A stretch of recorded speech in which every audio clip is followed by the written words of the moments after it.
Apologize for my near tardiness. You ready? Chairman Turner.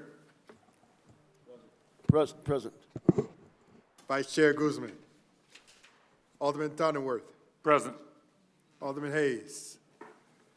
Alderman Newsom. Where is Guzman? Present. Have a quorum. All right, thank you, ladies and gentlemen. Here we go. Like a motion for a resolution approving the minutes from the January 20th, 2026 meeting as presented. So moved. Second. Newsom and Donnerworth. All in favor? Aye. Motion carries. Audience time, is there anyone in the audience who would like to speak before this committee related to items on the agenda for this committee? Come on up. Come up, sir. To the podium, please. No, this is Public Works. All right, no others? No old business? New business. I'd like a motion for a resolution approving the award of the Greenwood Avenue Bridge, excuse me, replacement and daily flaggers through a contract with IDOT for a not-to-exceed amount $3,352,812.48. Motion. Before we do that, can we motion to seat Alderman Motion by Guzman? Alderman Newsom to seat Alderman Guzman. Second by Alderman Donnerworth. All in favor of seating Alderman Guzman? Aye. Aye. Alderman Guzman is seated. I'll make the motion for this. Okay. And Alderman Donnerworth makes the motion for line item A under new business. I just read it, resolution to approving the award of Greenwood Avenue Bridge replacement. Donnerworth and Newsom? Yes. All right, any questions? Okay, I have one, Mr. Garland. This specifies that it's for the bridge replacement and daily flaggers. Why separate the two but roll it all into one? Why are we calling that out separately? The replacement and the flaggers. Just out of curiosity. The flaggers come from the railroad. Okay. So we have an agreement with the railroad, so they would put their flaggers out there to flag while the construction goes on. Got it. Thank you so much. All right. All in favor, no, I'm sorry, roll call, please. Chairman Turner. Aye. Vice Chairman Guzman. Aye. Alderman Donnerworth. Aye. Alderman Newsom. Aye. Motion passes. Item B, like a motion for a resolution approving the rebuilding of a pump for the water plant from Illinois Pump Incorporated per section 2-458, subsection I, subsection 7, good faith waiver for a not-to-exceed amount of $39,214. I so move.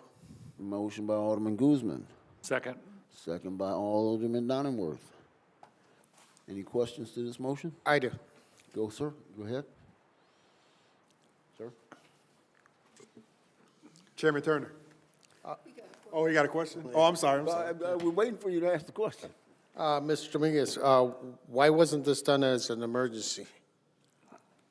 Because at the time, we had to get the pump pulled to find out what exactly it needed.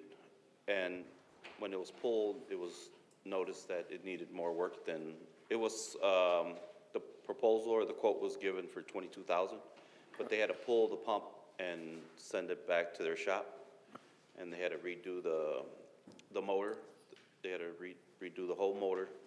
And then we had some issues with some bearings, and I believe it was the impeller also. So how much longer is this going to take to go up? Oh, no, that we already, It's already back done. in service, yes. Okay, perfect. Yep, Thank you. yep. All right. Any other Thank you. questions? Nope. Okay.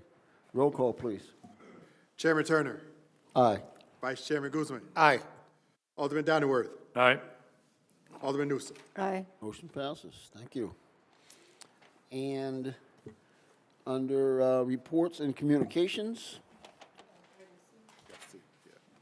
Oh, sorry, You got to do C. excuse me. Motion to seat Alderman Hayes. Motion by Alderman Newsom. Second. Second by Alderman Guzman to seat Alderman Hayes.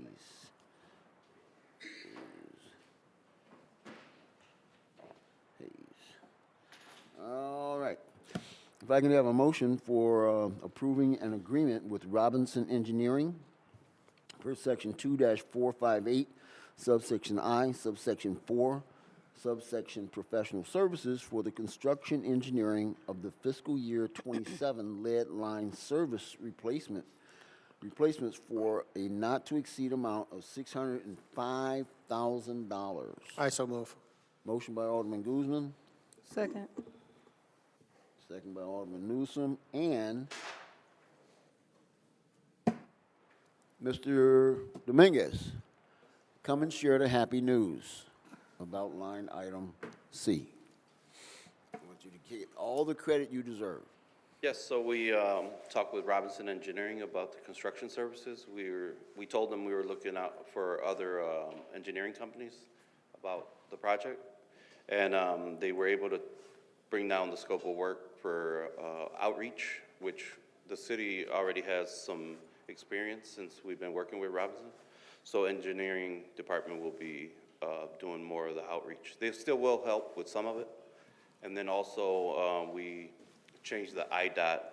We're going to IDOT specs instead of, I believe it was CIS specs that Jesus was asking for before. Yep, Yeah, so we're saving $75,000. $75,000. We'll still keep the not to exceed, just to have it there, but the proposal did come in 75,000 less than what. Great, thank you. Yeah. Appreciate it. So I wanted you to hear that from the. Hang on before you leave. Yeah. Go ahead. sir. No, you go ahead. No, no. My only question is, so this work will be done this year onto next year, correct? Correct. After, FY '27. yes, after Yes. June or something? After May. Yep. May 1st. Yep. All right, so I wanted you to hear that from Antonio because it just exemplifies the good work that our team is doing and being proactive and looking for opportunities to save taxpayer dollars. In this case, he specifically saved $75,000, and I just appreciate you, and I want you to get that acknowledgement and let the public and all who may be within hearing know that you're doing a great job. Thank you very much. Thank you. All right. No reports and there is a report and communication. We didn't vote on that. We have to? Roll call, please. Chairman Turner, Aye. Vice Chairman Guzman, Aye. Alderman Donnerworth, Aye. Alderman Hayes, Aye. Alderman Newsom. Aye. Thank you. I'm so excited. All right. Item under reports and communications, we'll have a discussion, re-implementation of recycling downtown in downtown Waukegan. And who's going to take that to start to deliver that? I got it right here, sir. Okay? So we had a meeting with our LRS, our waste haul company, on last week. And a lot of other municipalities are looking to do this as well. However, there is a cost to it. And, you know, there are going to be some concerns with this. So it's something that we must think about. Number one is the cost would be $35 a cart, and that's weekly. And also for contamination, the penalty fee is like $25 each incident. What do you mean by contamination? Let's say when they bring, if there's a cart and you got garbage up in the cart, instead of recycling, that contaminates the whole load. So they will make us pay for that. And depending on how many carts we have out there, that price will be getting right up. So it's just something to think about with you guys, and we could get back with them. They will work with us. For instance, they're looking to do a pilot program where we will be able to set out 2 cans. We would do one here, and we would do one at the train station as a pilot. They'll see how that goes, and then regroup with you guys and see if that's something that you would want to do. Okay. So aside from this 2-cart pilot, we were to fully implement, how many carts are we looking at? Well, it's in its early stages, so we would have to go through this stage first, and then we'll go from there. And so there'll probably be one at the train station, one at City Hall. Correct. Okay. Any other questions? Alderman Turner asked my first question about how many garbage, I assume when we say a cart, we're talking about your standard garbage receptacle that's on a street corner or Correct. something? Okay. Yes. How many garbage carts do we have right now? In the downtown area? Yeah. I'm not sure. Okay. And I think they're, I don't think we have any down there. They all use commercial cans, dumpsters, So if I'm along not the mistaken. along the sidewalks, though? You don't put out garbage cans along the sidewalks, no. No, I mean, but like for like a pedestrian that's drinking I don't know, or eating a sandwich where they can throw away their garbage. Do we have garbage cans? We on have the- garbage cans down there, yeah. That's about 50, I want to say. I'm just throwing out numbers, between 30 and 50. Oh, okay, I think I see those. So let me ask you a clarifying question, because I was under the impression that we were speaking of recycling receptacles on the sidewalk for pedestrians. We're talking about something else? What are we talking about? We're talking about recycling, yeah. A recycling bin, just like I got at my house. Correct. Okay, and we're gonna put two of them on? For the pilot, you're going to have one here Yeah, and one at the train station. okay. But you mentioned dumpsters. He mentioned how many cans do we have through the downtown area. Right. I'm thinking he's mentioning like blue cans. We don't have those down there. The businesses have their dumpsters in the back. That's how that came up. Still confusing? But on the street, we have garbage. We have regular garbage cans on the street. Yeah, in a little round enclosures. Correct. So we're gonna add another enclosure with a recycling bin. It'll be only for recycling. Right. Yes. Okay. Can I ask another clarifying question? Alderman Guzman, I'm sorry. I know you had a question. The way I'm seeing this, and correct me if I'm wrong, just like Alderman Turner's saying, you have a garbage receptacle that's within an enclosure, so it's not just a garbage bin sitting there. And then right next to it would be a recycling receptacle as well, right? Correct. Within an enclosure. And understand, we would do it among how you guys would want to do it. That doesn't have to stay there. Okay. You follow me? So however you guys want to do it, we can relate to them. Here's how they want to do it, and we can go from there. But yes, to your question, you will have, if we go with that, you will have a blue recycling, then you will have the regular garbage can there. Okay. And then it would be picked up weekly? What I don't want to do is just have, one of those plastic floppy top recycling bins just sitting there, getting knocked over and stuff like that, and then it's overflowing. That's some things that we have to discuss and work out, because they're not going to monitor them. We can't monitor them 24 hours a day, so that's something we have to think about. All right. The aesthetics of it are not as important as being environmentally friendly and recycling, but it is still important. We don't want garbage blowing all around downtown and having this backfire. So I guess that's something that we can talk about in the future. I'm very interested in doing it and totally agree that a pilot is probably the best way to try it out. So, I'm sorry, Guzman, Mr. Guzman, you had another? You know what? I'm all for the environment. I would love to see this work, but I don't see it working, to be honest with you. I think we're going to be paying contamination fees for every single time because they all go into one truck. And if just one half of container gets contaminated, that means the whole truck is contaminated. So I would love to see it somehow, maybe the businesses, but out in the public, it's just, I don't see it. I think we're gonna be paying for contaminated loads left and right. I love recycling, but it just, I don't see it out being in public. I see people just grabbing and just throwing, not paying attention to what bin they're dumping the trash and separating the recycling. Right. Or not even that, or knowing what items are accepted and not accepted. Right. They're So- just gonna so, keep I dumping. got you.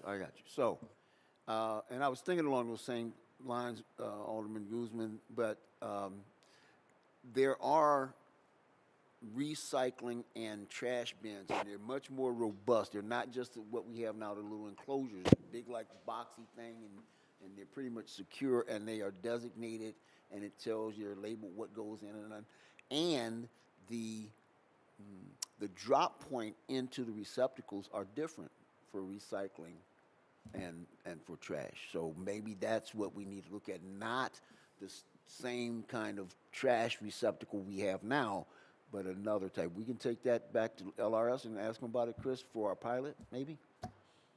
I mean, you could do a pilot, go ahead. I think it's gonna come down to, I mean, it's just gonna be a lot of waste, and we're gonna be paying. You may But, be, you go may be ahead. right, but, I mean, we're looking for a solution, and No, I this is get it. what's being proposed, so I think, as is mentioned, we can take it for further discussion. Mr. Garland? How long is that pilot gonna be? They just said for a couple of months, just to see how things, how things go. Yep. Chris, if you can talk with him and see about the big box that I described, I'll send you a picture. Okay. All right, okay. Any other item for, yes, sir? Excuse me. I had some pictures that were sent from a resident of some of the other, resident of Waukegan, but about municipalities around here with some images. So I'll forward those on, or I can send them to the committee, or I'll send them to Director Garland. And then Alderman Guzman, I get your point, and I get it. But I think we at least have to try and give people the benefit of the doubt and demonstrate that we're willing to do this if the public's willing to work with us. So I think it's certainly worth the effort. So I appreciate you guys putting it on the agenda and making it a discussion item. Cool, all right, great. If that be that, then I would call for a motion for adjournment. Motion by Alderman Donenworth, second by Alderman Newsom. All in favor? Aye. All right, we are adjourned at 6:01 PM. Thank you all very Finance in much. 5 minutes.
The time is now 6:05. We'll call to order the Special Finance and Purchasing Committee meeting for February 17th, 2026. Can I have a roll call, please? Alderman Newsom, Present. Alderman Florian, Present. Alderman Bolton, Alderman Felix, Alderman Martinez. Present. We have a quorum. There's no minutes to approve since this is a special meeting. Our minutes will be available for March 2nd meeting. Public comment, is there anyone that wants to speak on anything on the agenda? The comment?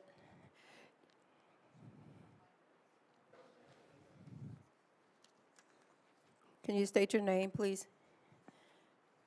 Yes, ma'am. I'm Jesse Rosato from Ward 6, and I'm going to speak from the agenda that's warned on the website. It's actually different than this paper copy, so, but what brought me down here is on the website. So on Section D there, it talks about the,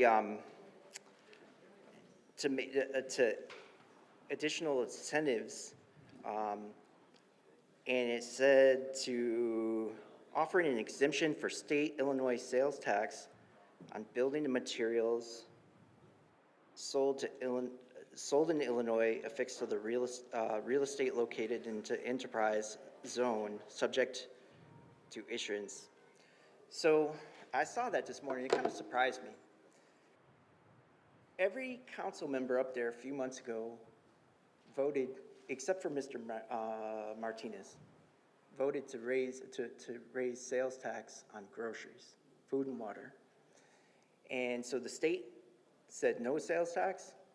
City of Waukegan went ahead to the deadline, said, no, we got to tax these groceries. And I'm guessing that you guys did that because you felt like we needed the money. But what this says here is that you guys are willing to give sales tax exemptions to people that have projects in the city. And so that makes, do we no longer need the money? Like, part of me is like, wait a minute. Like, this is the residents of the city. You're taking money out of the wallets of the residents and putting it into the pockets of these business people for their projects. And I suppose if somebody's going to do business here, it's because they feel like there's opportunity in Waukegan.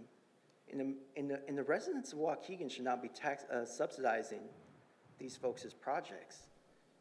And so, you know, I would ask you guys to not do that.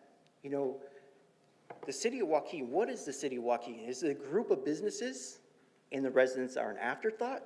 Or is the city of Waukegan a city full of residents serviced by a group of businesses?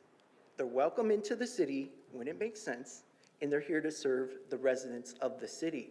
This council, I've seen with my own eyes, is way too business heavy and way too little heavy on the resident side. And so, and this is an example of that, okay? If these families got to pay sales tax to get their groceries, then these builders got to pay sales tax to get their materials that they need for those projects. That's the way it should be. So anyways, thank you for listening. Thank you very much. All right. Are there any other questions? All right. There's no old business. Item 3, item 4. Alderwoman, can I be seated? Oh, yeah. Can I get a motion to seat Alderman Felix? So moved. Second. All those in favor? Aye. Motion carried. Item 5, new business. A, resolution seeking approval to enter into the OSLET grant agreement with Illinois Department of Natural Resources for the construction of the Waukegan Dunes and Beach Access Project. Can I get a motion on the floor? So moved. Motion by Alderman Florian. Second by Alderman Martinez. Are there any questions to this motion? Can I get a roll call, please? Alderman Newsom, Aye. Florian, Aye. Felix, Aye. Martinez. Aye. Motion carried. Item B, motion to approve the disbursement of Yeoman Creek Remediation Group Trust for the City of Waukegan's share of the 2025 cash call for an amount not to exceed $81,445. Funds are to be expended from line item 100-7129-4636.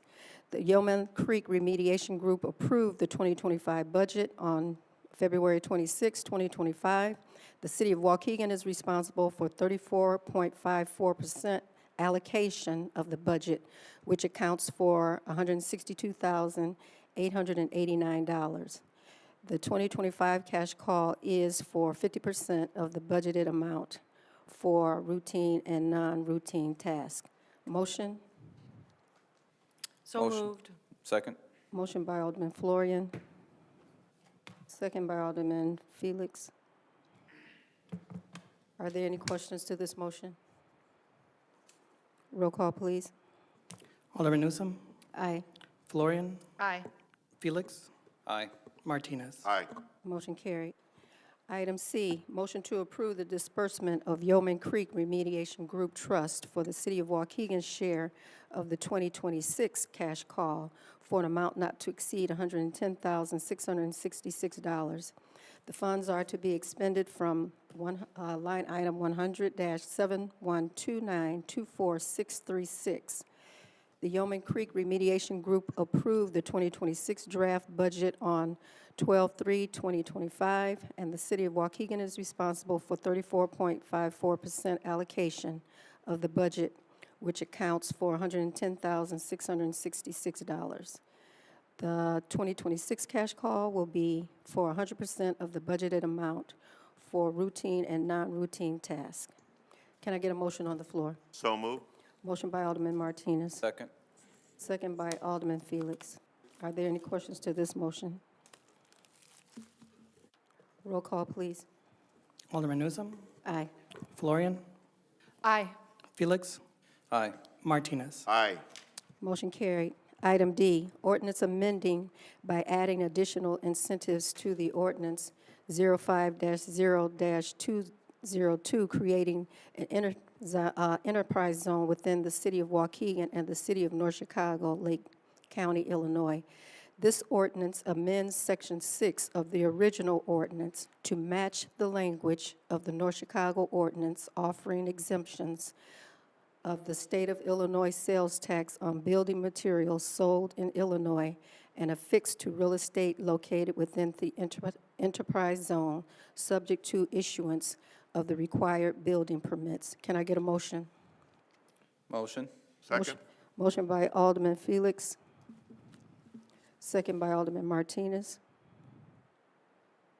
And is there anyone that wants to speak on this? I think we're just cleaning up some things that were already done by the City of North Chicago in this enterprise zone. Good evening, Alderman. Noelle Kisher-Lepper, Director of Planning, Zoning, and Economic Development for the City of Waukegan. The enterprise zone in Waukegan and North Chicago was created in 2005 when the state of Illinois opened up enterprise zone opportunities. Our two communities joined together to create a shared enterprise zone, which was approved by the state of Illinois in 2005. At that time, the creating ordinances between the two cities differed a little bit, and the big difference was this language about the sales tax exemption for building materials. This is the most utilized incentive within the enterprise zone program because it offers a benefit to businesses for commercial development to expanding or building within an enterprise zone over someplace else that's not in an enterprise zone. So to choose to build in Waukegan or North Chicago within the enterprise zone instead of choosing someplace else in Lake County or across the state line.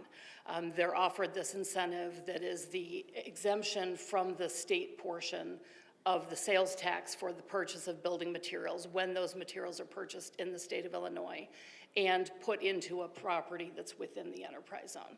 So if I'm a business and I'm going to build a new warehouse and I choose to build that in the enterprise zone and I create jobs or retain jobs in my business because I'm expanding in Waukegan and I can bring in more employment in that location, then I can get that exemption for the building materials I purchase and put into this building that I'm building. And so in terms of incentives, it's a small incentive comparatively. You've looked at TIF requests and sales tax rebate requests and things like that, and those can be really substantial. This is a relatively small contribution, but it can make a difference in the bottom line and help a business choose to expand or locate in Waukegan or North Chicago, in this case of this joint enterprise zone. So North Chicago has had this language since the inception in 2005. I wasn't part of the approval at that time, so I don't know if ours was left out on purpose or if it was an oversight, but it's something that is really beneficial and the most asked about incentive in the enterprise zone. So what we do administratively, the staff will issue a certificate after we receive an application that says how many jobs they're creating, how many jobs they're retaining, how much investment they're making in this real estate investment, this either expansion or construction of new. And then we can certify that. They get a tax exemption letter, very much like what the city has if we go and purchase something or a nonprofit has. They can take that to their building material supplier and get that state sales tax waived at the point of purchase when the purchase is made in the state of Illinois. Alderman Florian. Thank you.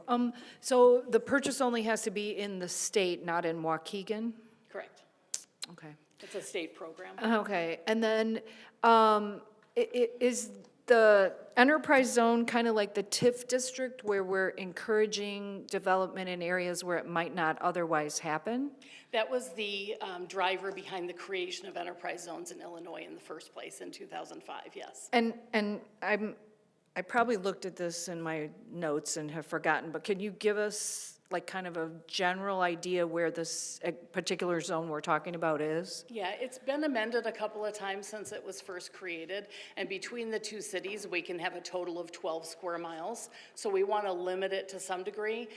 Basically, within Waukegan, it's from Grand Avenue south and east of Green Bay Road, though there are some sections that connect out at the North Point Business development site, and then North Chicago has some that extend to Rosalind Franklin, and we have some lakefront sites included in that as well. So it's not contiguous It necessarily? is contiguous, it's all connected in various ways, but it's not all a great big block because we only have 12 square miles for the two communities. And this is the same thing we just took Yeoman Creek out of, right? Because nothing was going to be built there, right? So that'll be on the next committee. Oh, okay. Yeah, but yes, we had approved an ordinance a few years back to add Yeoman Creek to it so that the developer of the solar field there could get this incentive for that development. They were able to find a different state solar incentive that they actually used. And so because we're limited to that 12 square miles for the two cities, when we don't need that area in the enterprise zone, we want to take it out so that then we have the opportunity to expand someplace we do need it. Or Okay. that North Chicago has the. Thank you yeah. for that explanation. Absolutely, yes. Anybody on the committee? Alderman Hayes. Thank you. I'll make it quick. Does the space have to be contiguous? For the enterprise zone, yes, it does. Okay. Yeah, there is an entity, Upper Illinois River Valley Development Authority, IRVDA, that has the opportunity to do drop-in enterprise zones in different places. So where we have a project that isn't and can't become contiguous to our enterprise zone, if it's a significant development project, we can approach IRVDA and ask them to work with that developer and drop in an enterprise zone. They have special ability to do that in the state of Illinois. Okay, that's good to know. How much space do we have? Well, first of all, is the space divided evenly between North Chicago and Waukegan, the 12-mile?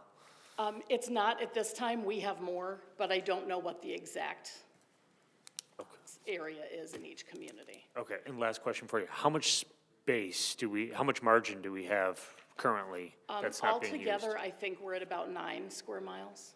Oh, okay. We Between might the be a two? little- Between the two, yeah, in total. Okay. But I can measure it and get back to you with an exact answer. Oh, no, that's super helpful, but thank you. Okay. Well, I'll be measuring it on a GIS map, so I can't promise it's exact, but. All right, thank you, Noah. I have a question if it's okay. Alderman Guzman. Okay, sorry, I'm not in the committee or anything, but you just said, okay, they're able to buy anywhere in the state of Illinois since it's a state.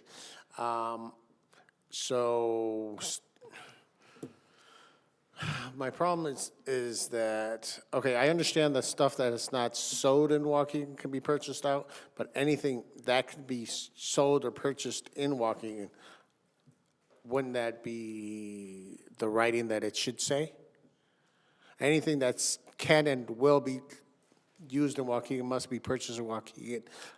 If not, it could go outside the city limit? It's at council's discretion. If you want to include that language, you can.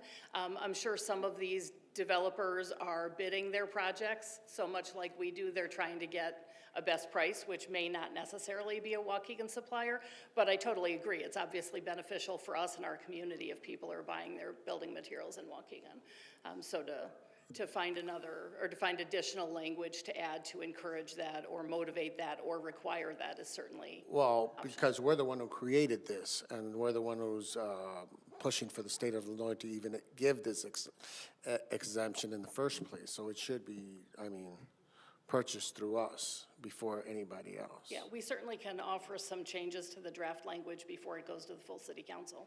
And if you have something you'd like to add, if you'd email it to me, I can. That sounds great. I can do that, sure. Thank you.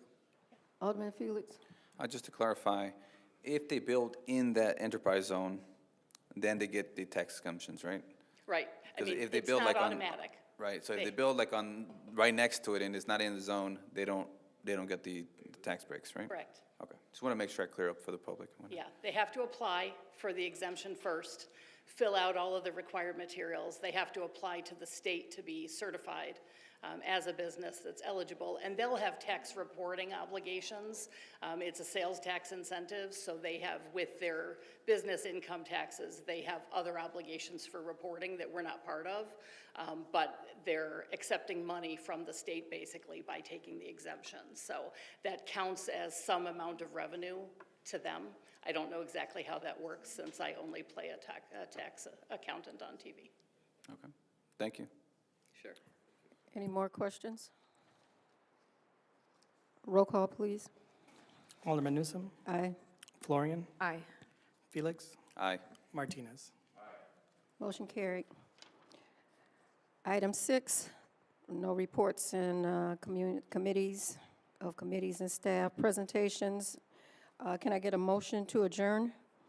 So moved. Motion by Alderman Martinez, Second? second by Alderman Felix. All those in favor? Aye. Aye. Opposed? We are adjourned at 6:23 PM. Thank you, everyone.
The time is 6:27 on Tuesday, February 17th, 2026. We're going to begin the Environmental and Sustainability Committee. Can I have a roll call, please? Chairman Florian, Present. Alderman Felix, Present? Alderman Turner, Present. Alderman Guzman, Present. Alderman Bolton. Thank you. Is there anyone here from the audience that would like to address this committee? Mr. Ruxtalis?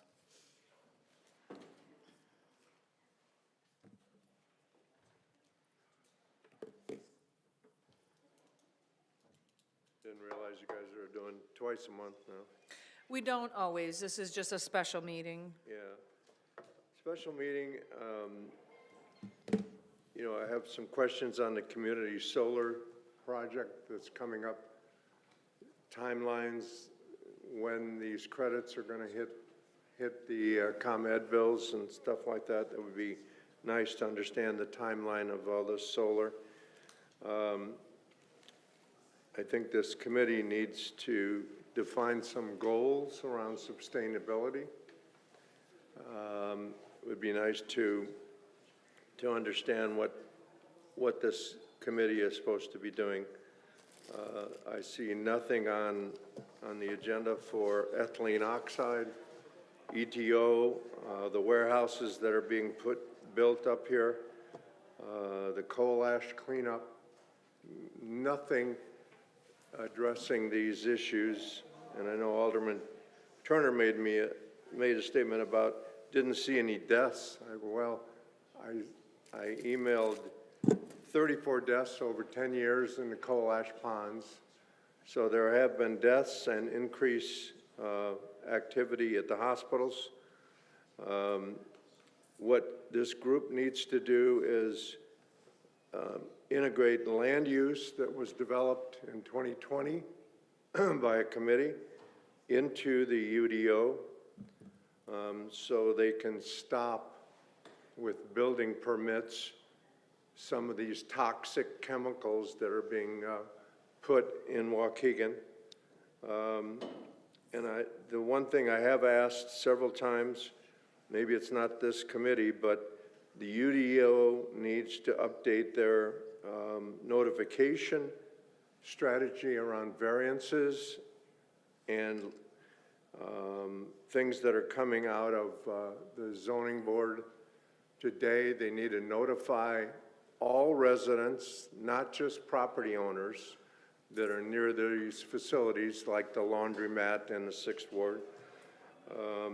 So I would think that whoever's doing the UDO updates need to send out, the only word I got was, well, it's stamp cost, it's mail cost. I go, you gotta be kidding me.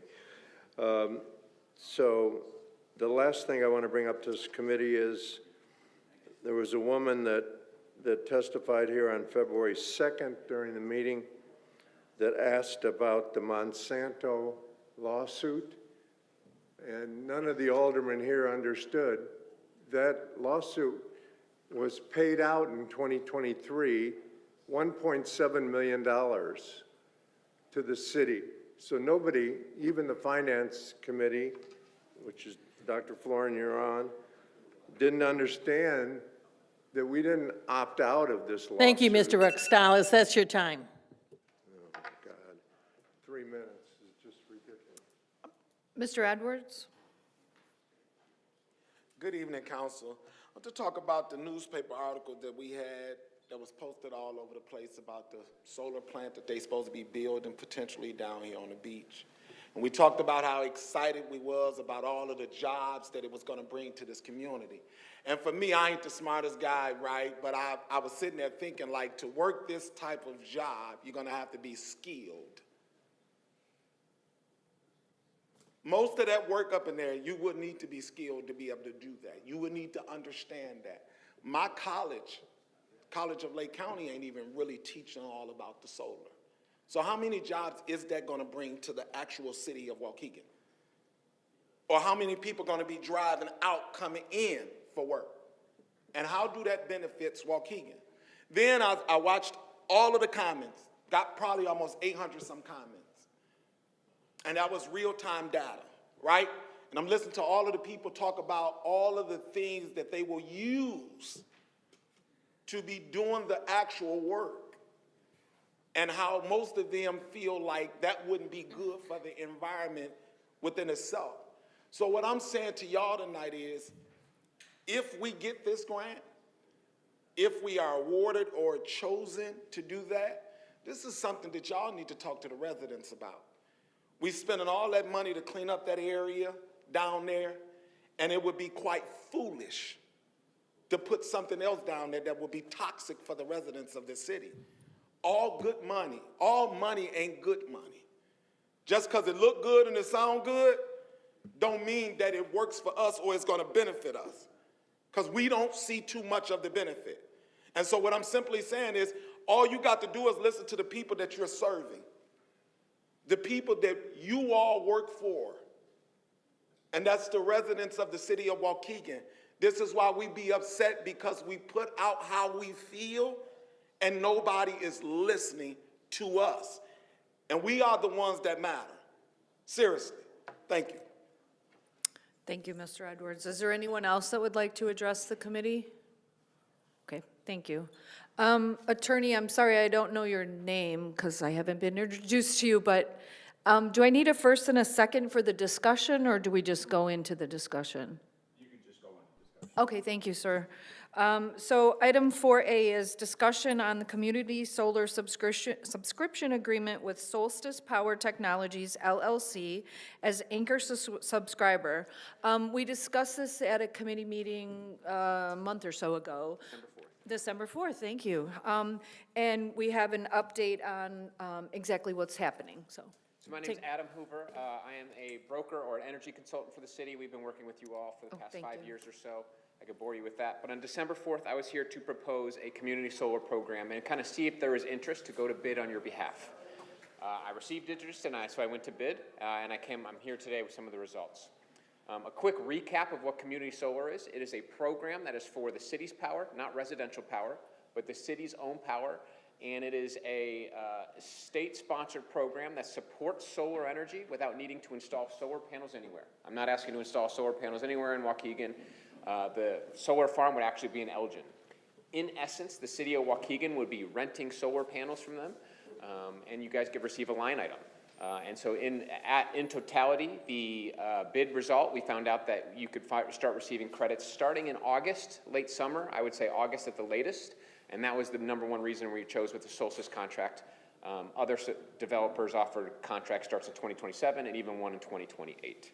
The savings would be about $63,000 total, with the ComEd rate being where it is. If the ComEd rate increases, like we expect it to, the savings would actually be higher. Like I said, the farm is in Elgin. So the question we really have today is, are there any discussion topics for it? You are not voting on the contract today. The contract will be here at the next board meeting. But right now, I'm here to just kind of be able to answer any questions, concerns that there may be about the community solar contract in front of you. Gentlemen? Alderman Turner? Thank you, ma'am. So, not necessarily a question for you, sir. Sure. I'm sorry, what was? Adam Hoover. I thought we get free electricity from ComEd. Yeah, that's a good question. City Hall, this building does, but you guys are the wastewater treatment plant and the water treatment facility. Those are really big users. Actually, something we work with 140 municipalities. You guys are some of the bigger users. Your power costs are pretty costly. So I've never noticed a power bill. Yeah, so it's the law. The state law is kind of any potential profit-making building is not what they call franchised or free. So this building is free, for the lack of a better word. Yeah. But some of your other buildings are not. Okay, great, thank you. Alderman Guzman? So you said the solar farm was going to be in Elgin. I thought the solar farm was going to be here, or is it going to be a distribution that we're going to build here? No, so I'm not fully involved with the one that's being built here, but the one being built here is the exact same thing that is happening in Elgin, okay? We just didn't get on, the city's, like I said, the city's accounts are pretty big, so the city wasn't able to reserve some of that space on that one that was built in Waukegan. So we worked to the next best plan, and we found some space in Elgin. Long story short, each of these solar farms kind of has different purposes. I think this one is more residential in Waukegan, and the one in Elgin is more for what they call anchor tenants or bigger accounts. Okay, so you're for the city, and the other one is for the residents, is that what you're saying? And the school district. I can't, I don't want to speak on the Waukegan one for sure, so Yeah. don't quote me on that, Yeah. but yes, yes. Okay, thank you. And just to clarify, so we're not technically, they're not going to pump electricity from Elgin here. Correct. It's kind of there's a pool of electricity and, You can't direct an electron anywhere, and so even if you are creating renewable energy, which you guys are with your actual Dynegy account, which is another conversation, you can't direct the green electron from wherever it was created. It's kind of, like you said, like a pool. It's like water going to its lowest point, so where it's needed. But you are supporting solar energy. The state of Illinois gets the credit for creating it, but you are supporting solar energy by doing this program as well. which is awesome. And just to clarify, the 63,000, is that per year? Is Per that? year, yep, and it's a 20-year Okay. deal, so. I mean, I can't see anything wrong with this program. It's like they are saying, please, let us help you get $63,000 for free.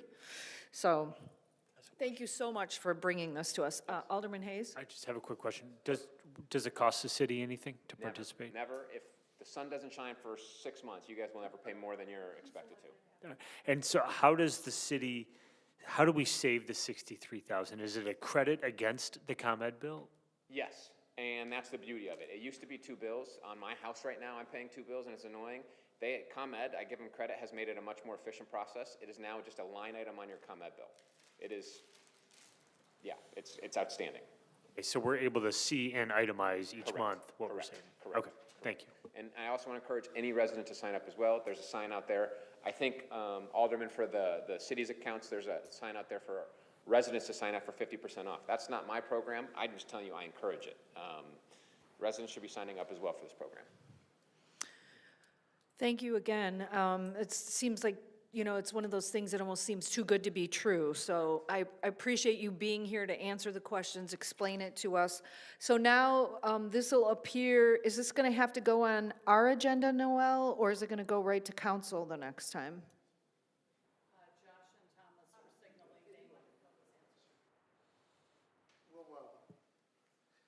Good evening, Alderman. We'll bring it straight to council. We'll be ready in 2 weeks with the full finalized package with council's approval. Okay.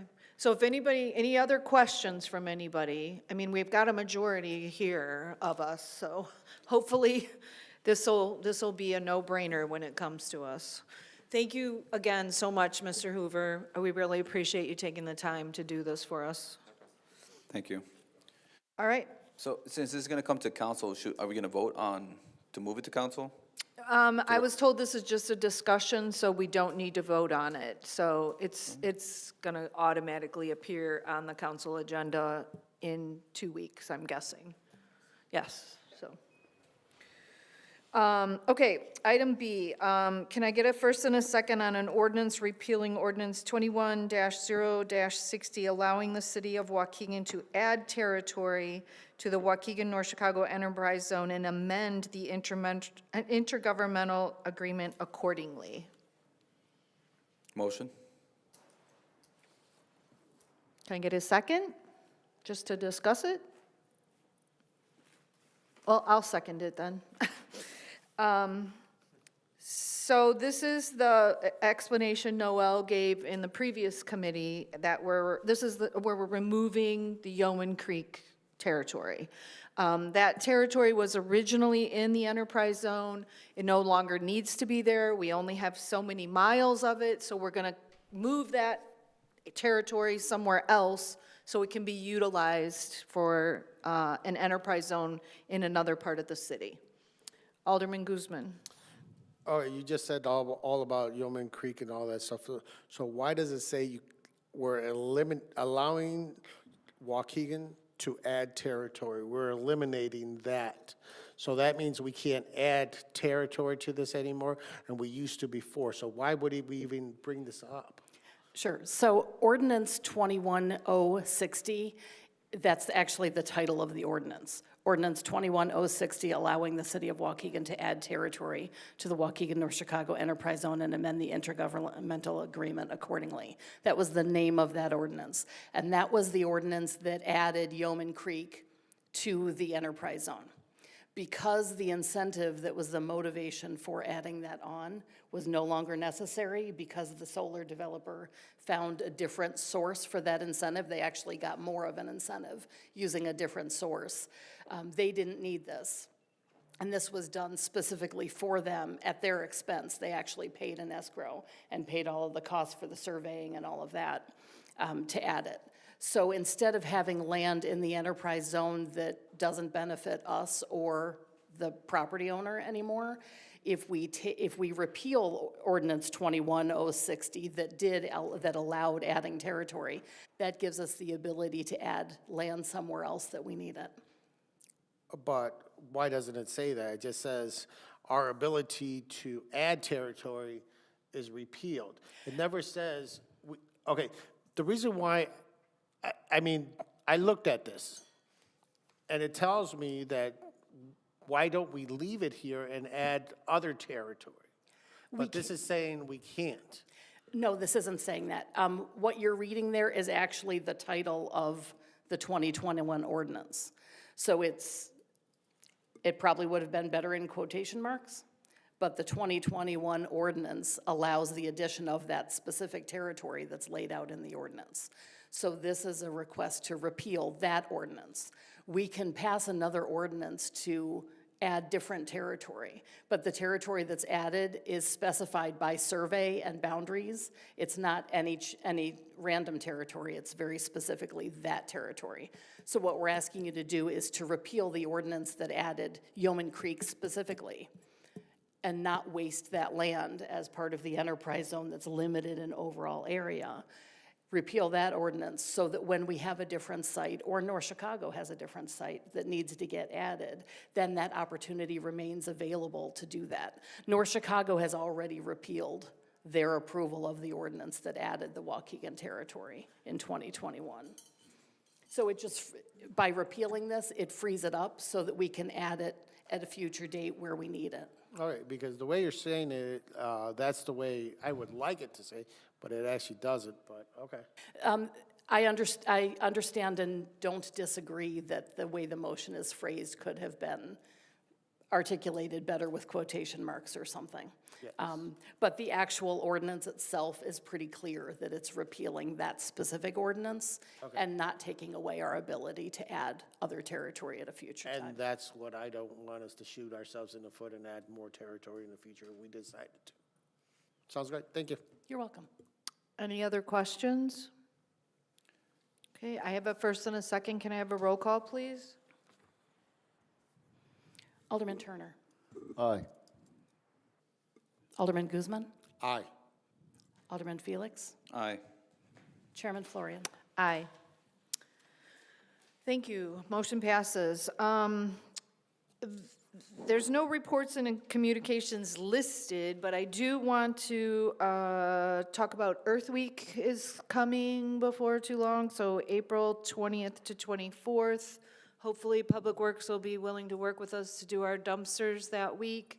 If you guys want to start thinking about the locations you want to have, make sure you check school schedules if you're doing schools, parks, that kind of thing. But it's just so we can start getting that put together, so we can start getting that information out, probably starting in March, because it's now only 2 months away. So, is there anything anyone else needs to bring? Alderman Felix? Yeah, I also did want to mention that I spoke to Eddie from the Public Works Department. He said also have our locations ready for YCC if we need some cleanups to be done.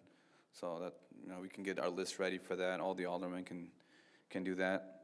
And just to clarify a few of the things that were mentioned, Noel, does planning and zoning have a department newsletter or anything like that that the public sees? Because I know we do planning and zoning commission. Sure. And that's where it goes first.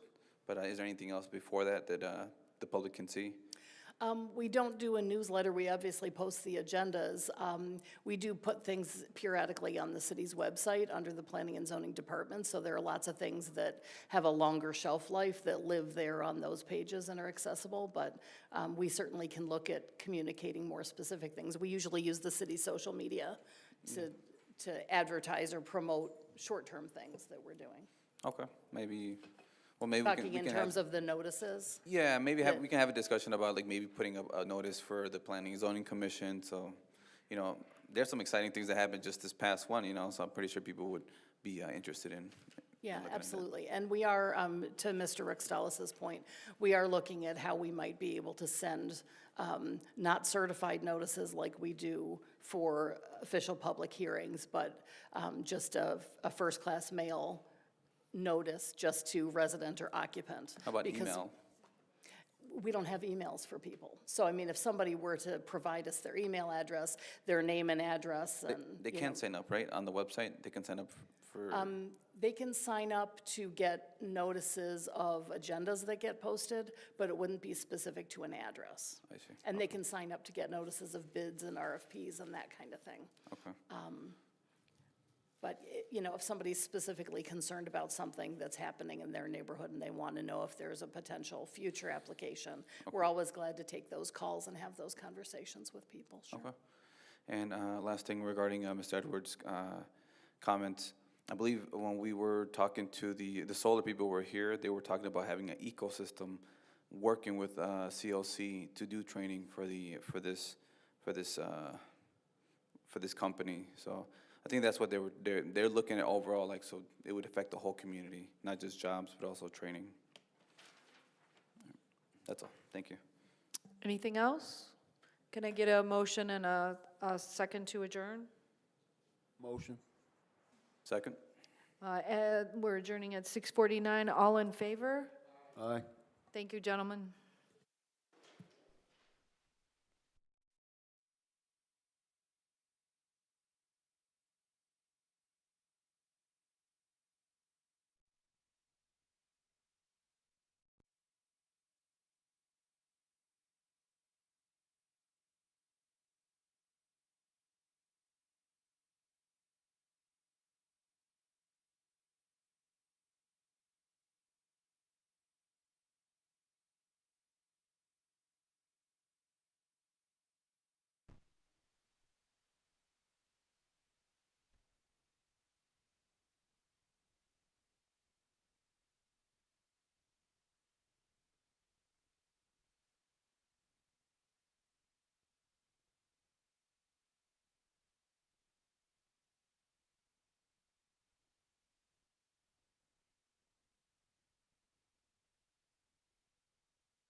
The time has come for the Tuesday, February 17th, Waukegan City Council meeting. Roll call, please. Alderman Bolton. Alderman Guzman. Present. Alderman Martinez. Present. Alderman Felix. Present. Alderman Newsome. Present. Alderman Turner. Present. Alderman Donnerworth. Present. Alderman Florian. Present. Alderman Hayes. Present. Mayor Cunningham. Present. You have a quorum, sir. We have a quorum. Thank you. Item B, invocation by Minister Robert James. Immediately following that will be the Pledge of Allegiance. Please stand. Let us bow our heads. Eternal God, creator of all people, author of justice and defender of truth, we pause at this moment simply to say thank you. God, we thank you for this beautiful city of Waukegan. We thank you for her neighborhoods and her families. God, we thank you for her businesses, her elders who laid the foundation, and the young people who carry the pregnant promises. During this Black History Month, oh Father, we remember those who endured adversity and yet refused to bow, those who marched and prayed and organized, built and believed that justice would one day roll down like waters and righteousness like a mighty stream. God, we honor the legacy of perseverance. We honor the courage born out of struggle. We honor the contributions of Black men and women whose labor, intellect, faith, and sacrifice have strengthened this city and this nation. And oh God, as this council gathers together, God, I ask you now that you grant wisdom greater than personal preference, vision greater than politics, love greater than division. God, help them to lead with genuine affection for the people, not just to agree with them, but even those who challenge them. Teach us all that uniformity does not require unity does not require uniformity. The diversity is not weakness, but a divine design. Thank you, God, that we can disagree disagreeably. And we're thankful that we can come together and stand firm in conviction, yet at the same time still extend a hand that is full of respect. When tensions rise, let understanding rise. When adversity comes, let character come forth. When opportunities differ, let reasoning prevail, as it is written in your word. Come now and let us reason together. God, give this council the courage to listen deeply, the humanity to admit when they are wrong, and the strength to do what is right, even when it is hard. God, we ask you now that you bind this community together, Black, white, Latino, Asian, Native, long-term residents, newcomers, in a spirit of shared purpose. May every decision made in this chamber be guided by justice, tempered with mercy, and rooted in love for the people of this great city.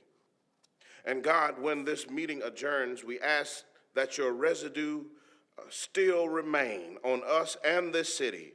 May unity remain, may hope remain, may respect remain. I say all of this in the name of the one who calls us to love our neighbor and to seek the good of the city. We all pray together. Let's say amen. Amen. Amen.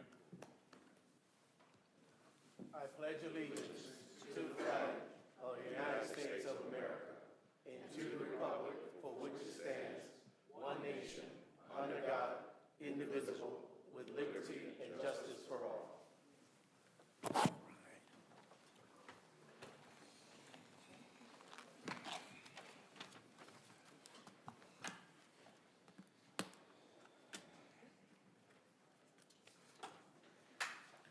Next item is mayor's comments. I want to take a moment to acknowledge the Reverend Jesse Lewis Jackson Sr. The world lost a giant today. Reverend Jackson was a tireless champion for civil rights who dedicated who was dedicated to bridging divides and lifting up every voice. I'm sending my prayers and love to the Jackson family during this difficult time.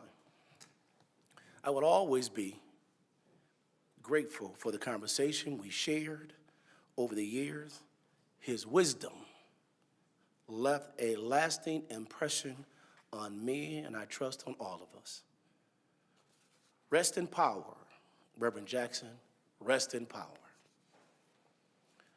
Now, as we celebrate Black History Month, I want to bring your attention to two art pieces at the front.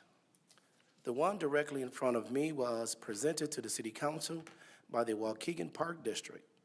It is a freedom quilt of Black history heroes created by the students in the Waukegan Park District's before and after school experience. Deputy Clerk David Patterson, Deputy Treasurer Joan Westfall, and I accepted the art project and are so proud of the students today. It will be displayed right outside the mayor's office after today's meeting. The other art piece in front of Clerk Kilkelly was presented to the city of Waukegan by Learn 6 School. It was created by the 4th grade class of Miss Kaplan and Miss Kilbane, the daughter of our very own city clerk, Janet Kilkelly. Madam Clerk, do you want to tell us a little bit more about this amazing project? Yes, I will, sir. The 4th grade class at Learn 6 were delighted to do an assembly presentation of this mosaic. What they had to do is they had to actually color it, and then each piece then had to be put into the puzzle, and they had to talk about it. I do have something here from the 4th grade class. They say, "Greetings from our 4th grade class at Learn 6. We are excited to share with you our Black History Month project. While Black history is happening every month, February is a month we are celebrating the great Americans that built, changed, and made this country better for all of us. This mural is a collection of historical events and people that we have been studying this month. These acts of bravery, limit-defying achievements, and dreams have been pieced together to create the big picture. This picture tells us that we too can dream big. Black History Month is about honoring the past, changing the present, and inspiring the future. We are thankful to share just how bright that future is with our incredible 4th grade students." So I do have, and I will put this with the mural when it gets put back downstairs. Each kid, each student, had to put together their information. So there is a basic information on each piece of the puzzle. And so the kids will be looking at YouTube tomorrow to see that we are showcasing it for them. And my daughter was the artist. Oh, well, congratulations to the kids and your daughter. Thank you. Yeah. Well, thank you very much. Before I continue my comments, I want to take a moment to honor an individual who went above and beyond during the cold weather. During the recent extreme cold, Mr. Ty Harris noticed an individual sleeping at a construction site on Jackson Street. Instead of continuing with his day, he stopped and, with the Waukegan Police Department, helped the individual find a warm place to stay. Small acts of kindness can truly save lives. That compassion and sense of responsibility is what community looks like. For his heart of others and service to a neighbor, the City of Waukegan is honoring Mr. Ty Harris with the Waukegan Proud Award. I'd like Mr. Harris to come on up and along with his family. Madam Clerk? Yes.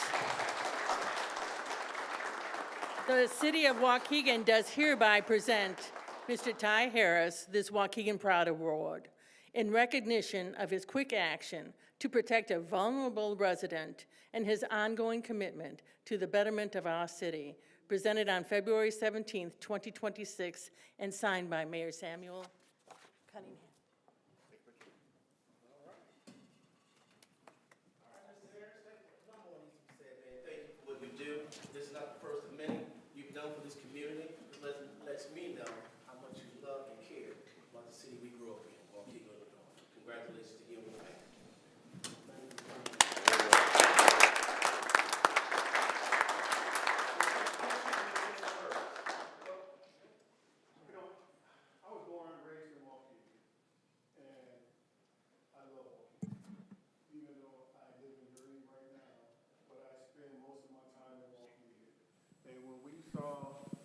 that person, when we saw what we thought was someone in that pipe, I said to my wife, you know, we need to check this out. And that led one thing leading to another, and kudos to the Waukegan Police Department. They sent someone out right away to bring them to a warm shelter. But honestly, I think everyone in here would have did the same thing. So I appreciate this honor, and I thank my wife and my daughter. They are always supporting, just trying to reach out to the community. So thank you.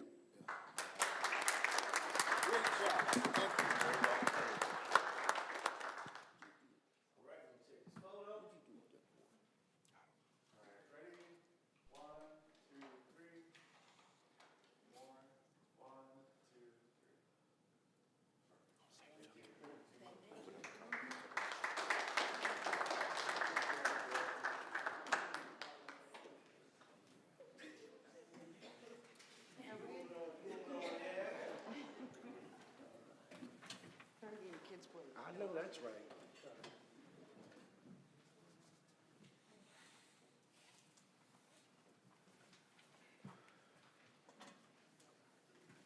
And just so we put a little story behind it, this was the night it was negative 40 degrees out. That's when this happened. So thanks again, Mr. Harris.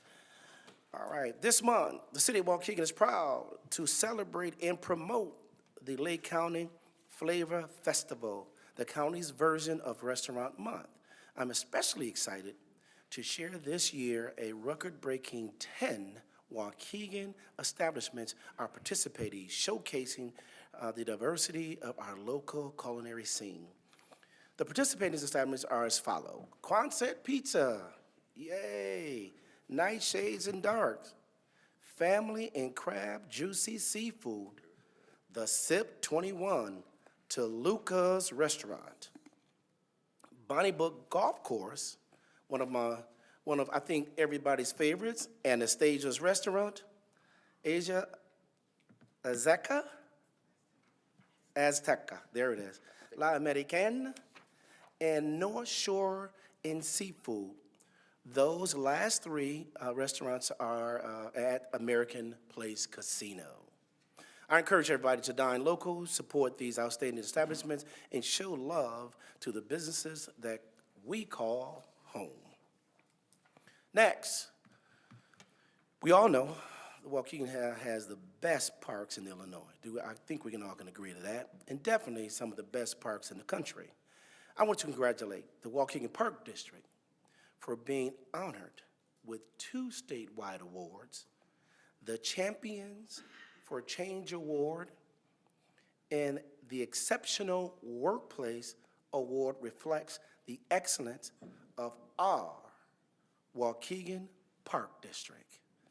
I recently met with Mr. Lerner, Jay Lerner, the Executive Director of Waukegan Park District, to discuss opportunities on more collaborations. I truly appreciate the Waukegan Park District's partnership and shared commitment to enhance public spaces in Waukegan. Once again, congratulations to our Waukegan Park District. Madam Clerk, make sure you pass it on during your board meetings. Thank you, sir. The 2026 Waukegan City Vehicle Stickers are on sale. They're here. In-person sales at Waukegan City Hall are located at Police Records Window number 3. Early bird pricing runs until March 31st for $40. The regular city sticker renewal period is April 1 through the 30th, and the rate for that is $45. Stickers purchased on or after May 1, I'm gonna say that again, stickers purchased after May 1 will be subject to a late fee. The total price will be $90. Want to be clear, $45 before May 1, $90 after May 1. Lines have been long, so I encourage everybody to skip the line and buy their city sticker online at waukeganil.gov. It will save you time and a trip. Last but not least, I want to take a moment to address something important to our city. As many of you have heard, the Illinois Appellate Court for the 2nd District has affirmed the Lake County Circuit Court's dismissal of all criminal charges against our Waukegan City Clerk, Janet Kilkelly. This is what many of us believed all along, especially me. The facts speaks for themselves, even with its unnecessary distractions. Clerk Kilkelly, in her office, continued to serve with professionalism and utmost integrity. I am glad that this matter has been resolved for our clerk, but more importantly, for our city.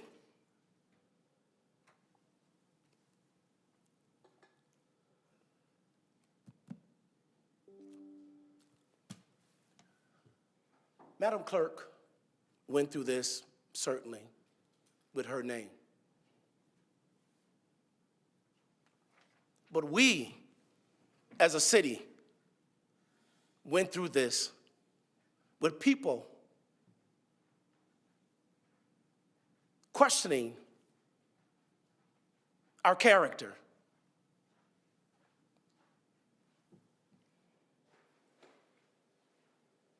Our honesty, and our abilities to lead.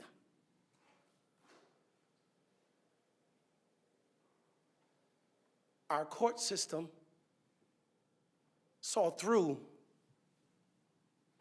these distractions to validate and vindicate what this city knew a long time ago. And at this time, I want to thank you, Madam Clerk, for your service to Waukegan, but for your courage to be you, the proud person you are and the proud person we are of you. At this time, I give the floor to you, Madam Clerk. Thank you, Mayor Cunningham.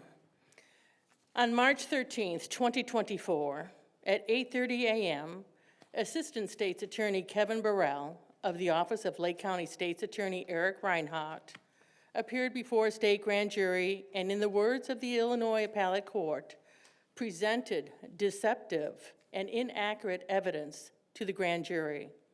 Allow me to repeat. The Lake County State's Attorney's Office, through the testimony of Illinois State Trooper David Jorgensen, presented deceptive and inaccurate evidence to the grand jury. As a result, I was unlawfully charged in a 15-count felony indictment consisting of official misconduct and misapplication of funds. Felony counts that could have resulted in me serving prison time. Felony counts that could have resulted in the loss of my state pension. This felony indictment is what I received after over 50 years of dedicated public and community service, starting with volunteerism during high school by feeding World War I, World War II, Korean, and Vietnam War veterans, then segueing into different volunteer roles, capped by my election as city clerk for this great community. This deceptively obtained indictment by Mr. Reinhardt and Mr. Burrell damaged my integrity, damaged my reputation, and has irreparably damaged me and my family. It has also cost me tens of thousands of dollars in legal fees. Today, some people believe what they read and believe what is said on TV, printed media, radio, and unfortunately, what is spewed from the office of Lake County State's Attorney Eric Reinhardt. Some in this chamber, including now former Mayor Ann Taylor, relished in a rush to judgment and tried to suspend my duties under the guise that suspension was in the best interest of the city. For those council members who are quick to judge and align with Ms. Taylor against due process, shame on you. For those council members who supported due process, stood by me, and waited for justice to prevail, thank you very much. To be sure, this ordeal was not easy, and my personal dignity was not spared. I was handcuffed and processed as a felon. Then, I was humiliated by the Illinois State Police after they required me to identify my personal scars and surgeries.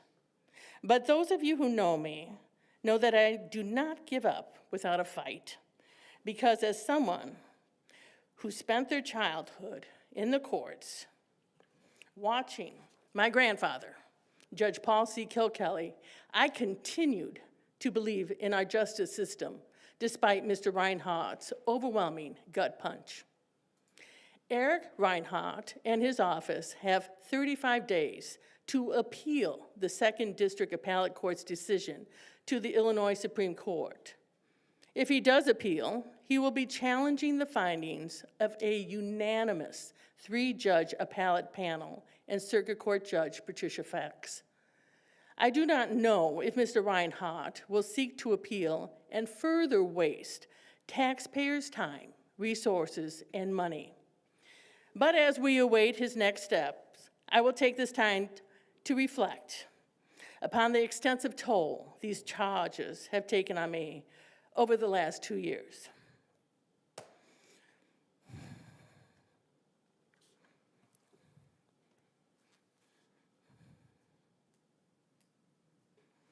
Including the fact that my 94-year-old mother, who stood by me when I was indicted, did not live long enough to see my name cleared. My mother died 4 weeks ago, but if she lived, she would have read that the appellate court found that I suffered prejudicial denial of due process. She would have also read about how the appellate court was correct when they cited case law, noting that a wrongful indictment works a grievous, irreparable injury to the person indicted, and the resulting stigma cannot easily be erased even after an acquittal. I had suffered grievous and irreparable injury, and although the resulting stigma will not be easily erased, I will no longer stand silent. Thank you to those who stood by and supported me through these difficult times. And on a side note, Mayor, I just want to say thank you. Thank you for supporting me, and thank you for being so kind to my mother. Most people don't know, but my phone number and my mother's is very close together. It comes out of the 50s, where it's a Delta 6.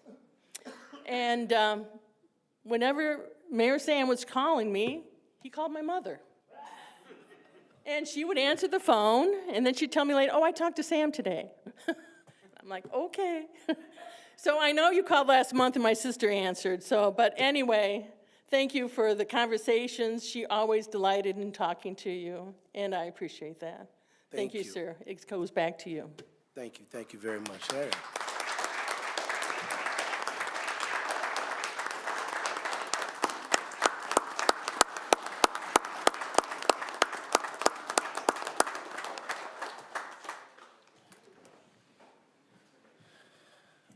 And I tell you, 722 McAllister. Oh, she was a Southside girl. There you go. That's what I wanted to hear. Southside. All right. Item 2, resolutions, proclamations, presentations. There being none, correct? No. All right. Item 3, yes. Item 3, audience time. Madam Clerk. All right, we have a couple of speakers tonight. I'm going to call the first 3. You have 3 minutes. Please go ahead and be prepared on the east side of the room, ready to go. State your name. I have Chuck Rickstalis, Rayon Edwards, and Calvin Mathis. 3 minutes.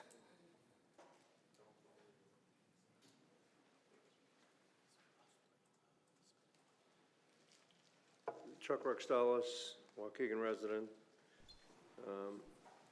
I gave most of my testimony tonight to the Environmental Committee, but I want Mayor Cunningham to understand We have no goals, no real agenda in the Environmental Committee. We have no new hire on the environmental issues. We have no lawyer. Nothing to address land use that was developed under USAM, integrated to the UDO. We haven't addressed coal ash, and we haven't addressed ethylene oxide, which my other daughter was going to come here tonight and talk about ethylene oxide, but that'll be for another day. The one thing I am concerned about is the Monsanto lawsuit. I had to reach out to the previous council to find out that none of the aldermen on this panel knew that you had a $1.7 million settlement in April of 2023. You know, you guys, there was a testimony by a woman on February 2nd, Environmental Committee, wanting to know, and Alderman Florian suggested that we opted out of that lawsuit. Apparently we didn't. We didn't take it any further than 1.7 million. The last thing I want to talk about is the city clerk's lawsuit. We have 4 aldermen up here that voted to strip her of her duties before any judgment was done. You guys, all 4 of you know who you are. I would think you would give her an apology at this point. Thank you. Thank you, Mr. Rextalis. Mr. Rayon Edwards? Good evening, council.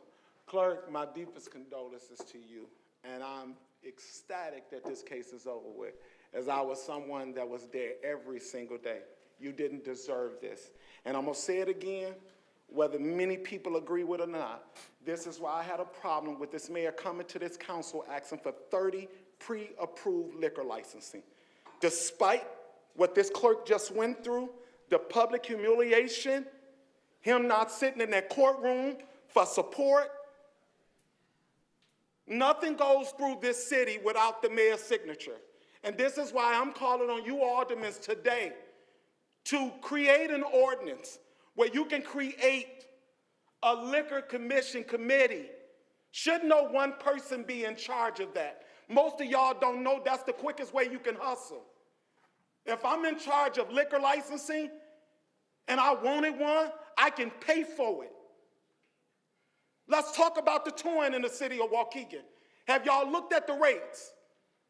I'm concerned because where they hardest hit at is where people is underserved. The rates have almost doubled.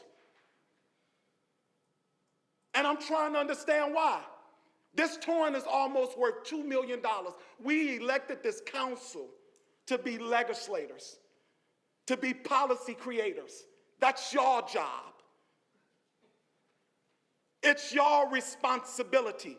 That towing need to be created as a contract, and it need to come before this council as a bid.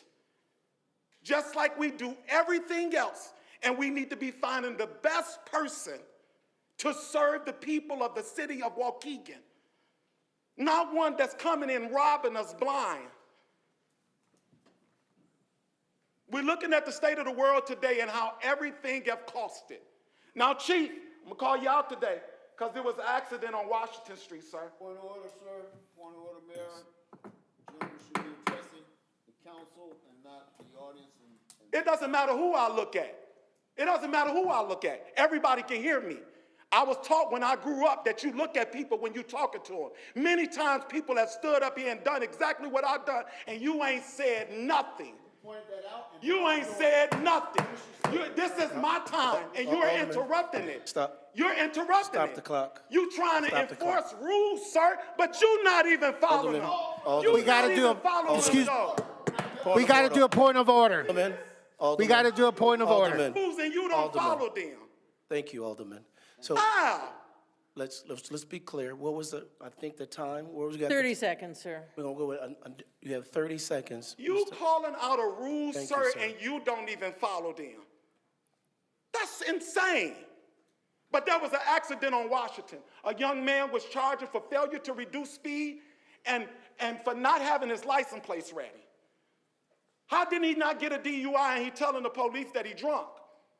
He said it. It's on the video. Well, unbeknownst to me, he's being charged with a felony.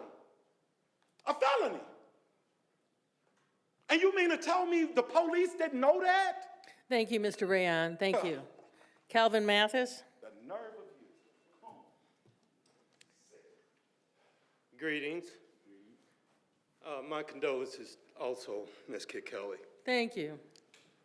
I just want to come down for Black History Month. Certain scriptures have been going through my mind lately, and I've said them before. The devil comes not but to steal, kill, and destroy. And the evil thereof he will do.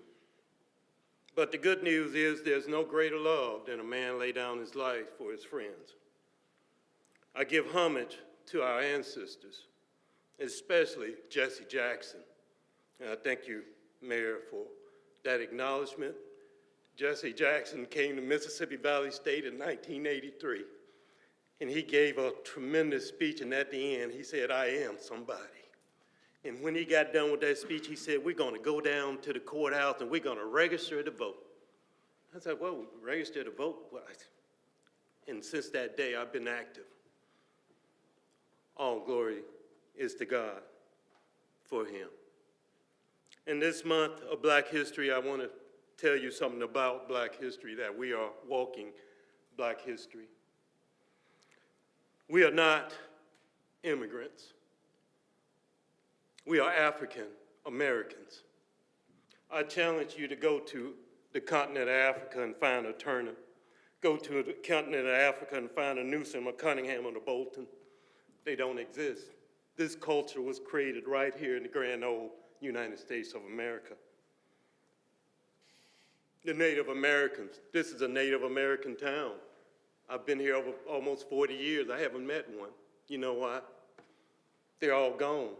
28 million when the Christopher Columbus landed, maybe 2 million now. That's called genocide. Alex Preddy, Renee Good. There's no greater love than a man lay down his life for his friends. Cheney Goodman and Swerner came to Mississippi.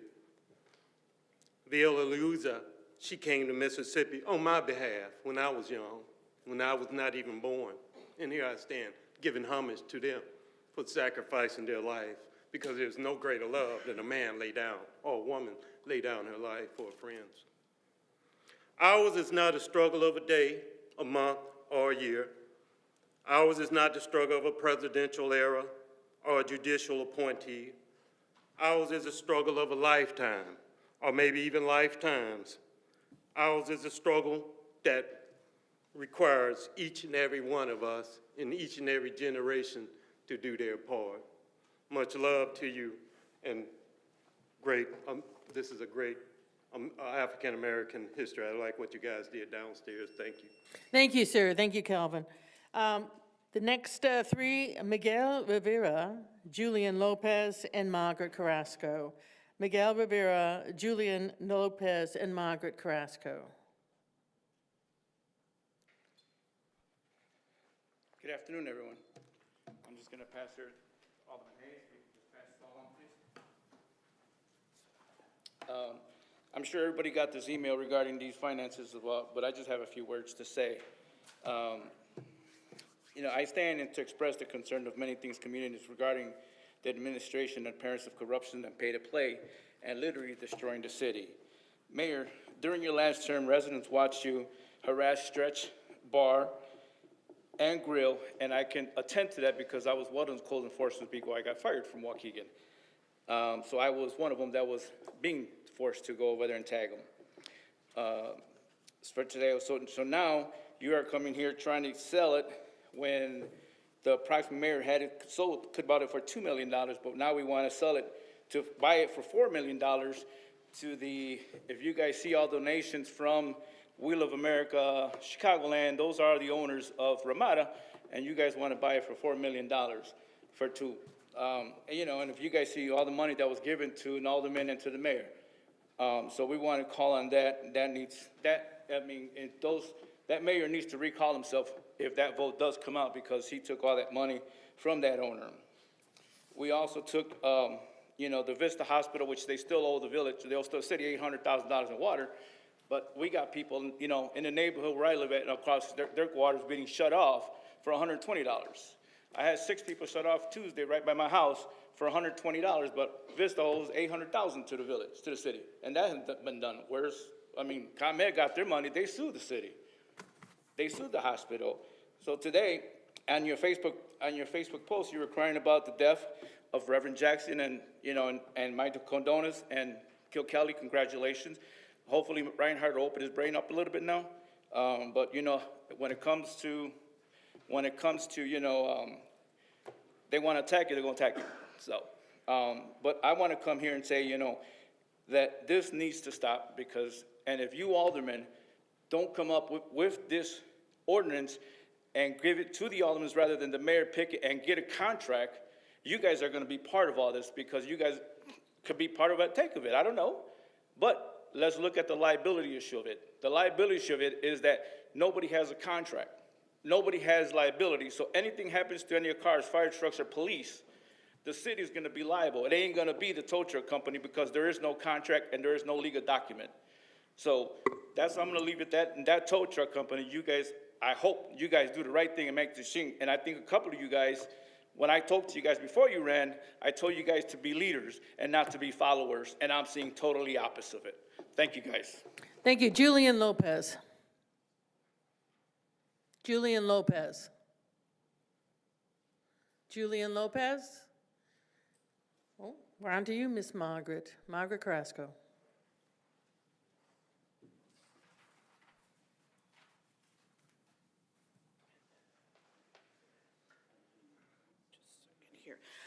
Mayor, a Waukegan cop is denying taking criminal police reports from residents against a notorious Latino gang member who breaks into apartments and assaults residents. This dirty cop, this person is criminal, is being protected by a dirty cop on Waukegan's force. The word on the street is that this Waukegan cop is a drug addict himself. And he makes a cut from all the cocaine deals that this criminal gang member is doing. Get it? Okay. Next, Waukegan, brace yourself, okay? The word on the street is that Lake County State's Attorney's Office is that Reinhardt wants to appeal the unanimous dismissal of the deceptive evidence to the Illinois Supreme Court against Janet O'Kelly. Totally insane and a gross waste of tax dollars. So I am filing a complaint against the Lake County State's Attorney's Office and Reinhardt with the ARDC for legal malpractice. Waukegan is fed up with this farce. It's just a vindication of former Mayor Ann Taylor against Janet O'Kelly. It's pure retaliation and a civil rights violation involving false evidence. Sorry, Eric, but you have caused financial harm not only to Janet but to the to Lake County taxpayers. I stood in former Mayor Ann Taylor's mansion when she and her hubby bragged to me about during the investigation, all the conversations that they had, private conversations with the Illinois State Police investigator, and also how he was in their house on many occasions talking about this case, and how they offered him a job.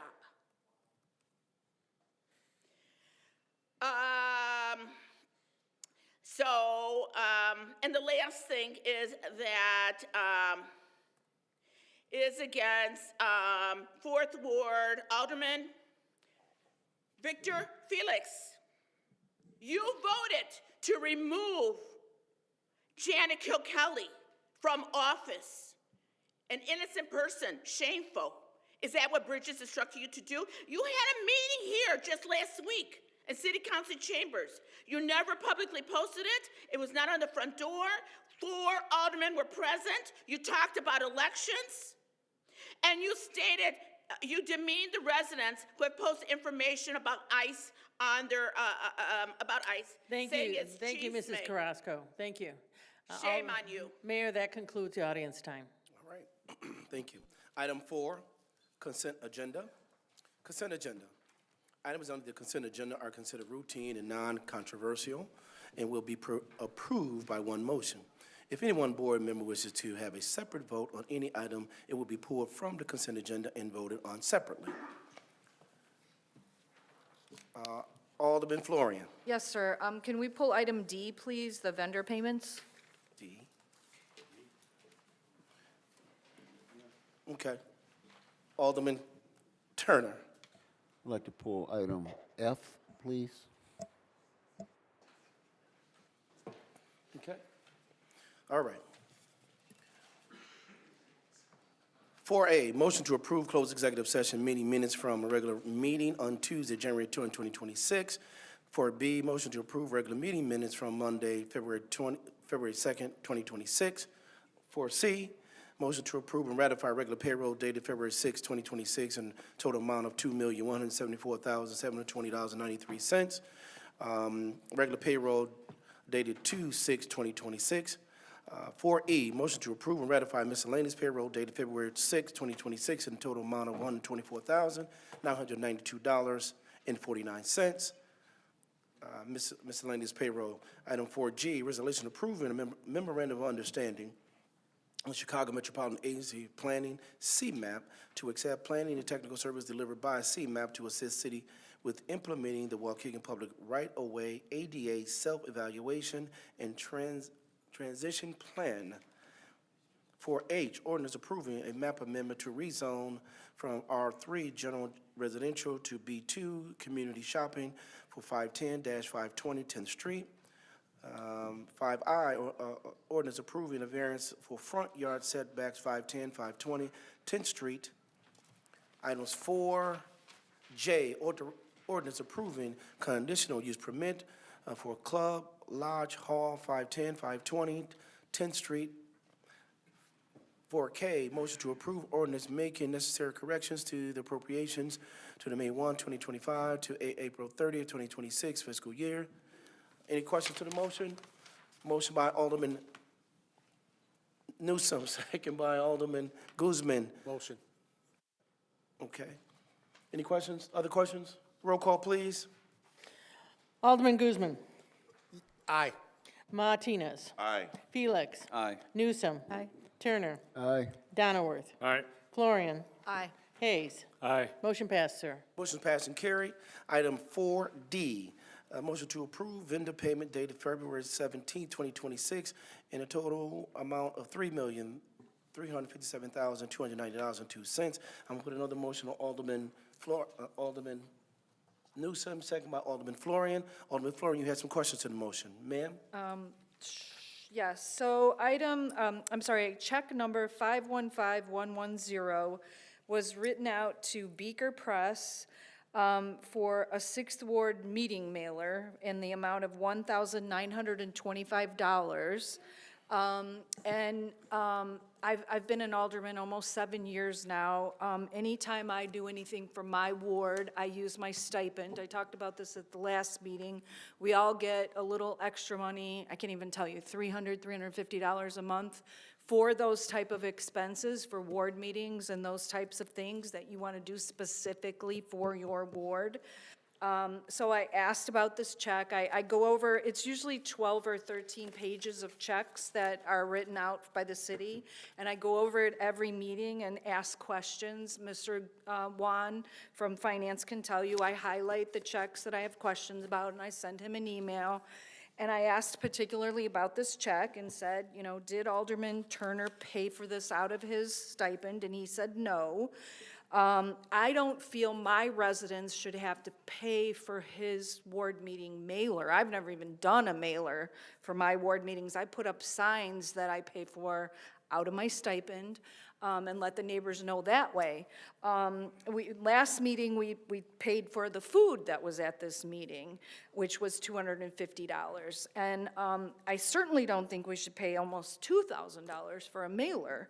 So I'd like to pull this particular check out of the check run, because I'd like to vote no on it. I'll vote yes on everything else, but I'd like to pull this particular check out. It's number 515110. Thank you. All right, so there's going to be a motion to amend the vendor payments to bring out, and I'm sorry, ma'am, what is the dollar amount on that? $1,925. Okay. All right, to pull out that check, so there's a motion on the floor. Let's get the motion by Alderman Florian, second by Alderman Hayes. Second. Roll call, please. Alderman Guzman. Aye. Martinez. Aye. Felix. Aye. Newsom. Aye. Turner. Aye. Donnerworth. All right. Florian. Aye. Hayes. Aye. All right, Motion passed. Motion's been passed and carried. We, out of the motion now we're back to the original motions on the floor. Motion by Alderman Newsom, second by Alderman Guzman, to approve vendor payments minus $1,925. Any other questions to the motion? All right, roll call, please. Alderman Guzman. Aye. Martinez. Aye. Felix. Aye. Newsom. Aye. Turner. Aye. Donnerworth. All right. Florian. Aye. Hayes. Aye. Motion passed, sir. Motion's passed and carried. There's a motion on the floor, a motion by Alderman Florian, second by Alderman Hayes. I don't know if we want to do that. No. Motion, I'm going to do a motion by Alderman Newsom, second by Alderman Guzman, to approve check number 5151120. Any other questions to the motion? 515110. Okay, 515110. I apologize. Thank you, ma'am. Any other questions to the motion? Roll call, please. Alderman Guzman. Aye. Martinez. Aye. Felix. Aye. Newsom. Aye. Turner. Aye. Donnerworth. All right. Florian. No. Hayes. No. Motion passed. Motion's passed and carried. Item 4F, motion by, so I'm going to do a motion by Alderman, motion by Alderman Newsom, second by Alderman Martinez, to approve, resolution approving the authorization and execution of an agreement between City of Waukegan Public Consulting Group LLC. There is a motion and a second on the floor. Alderman Turner, you had a question? Yes, sir.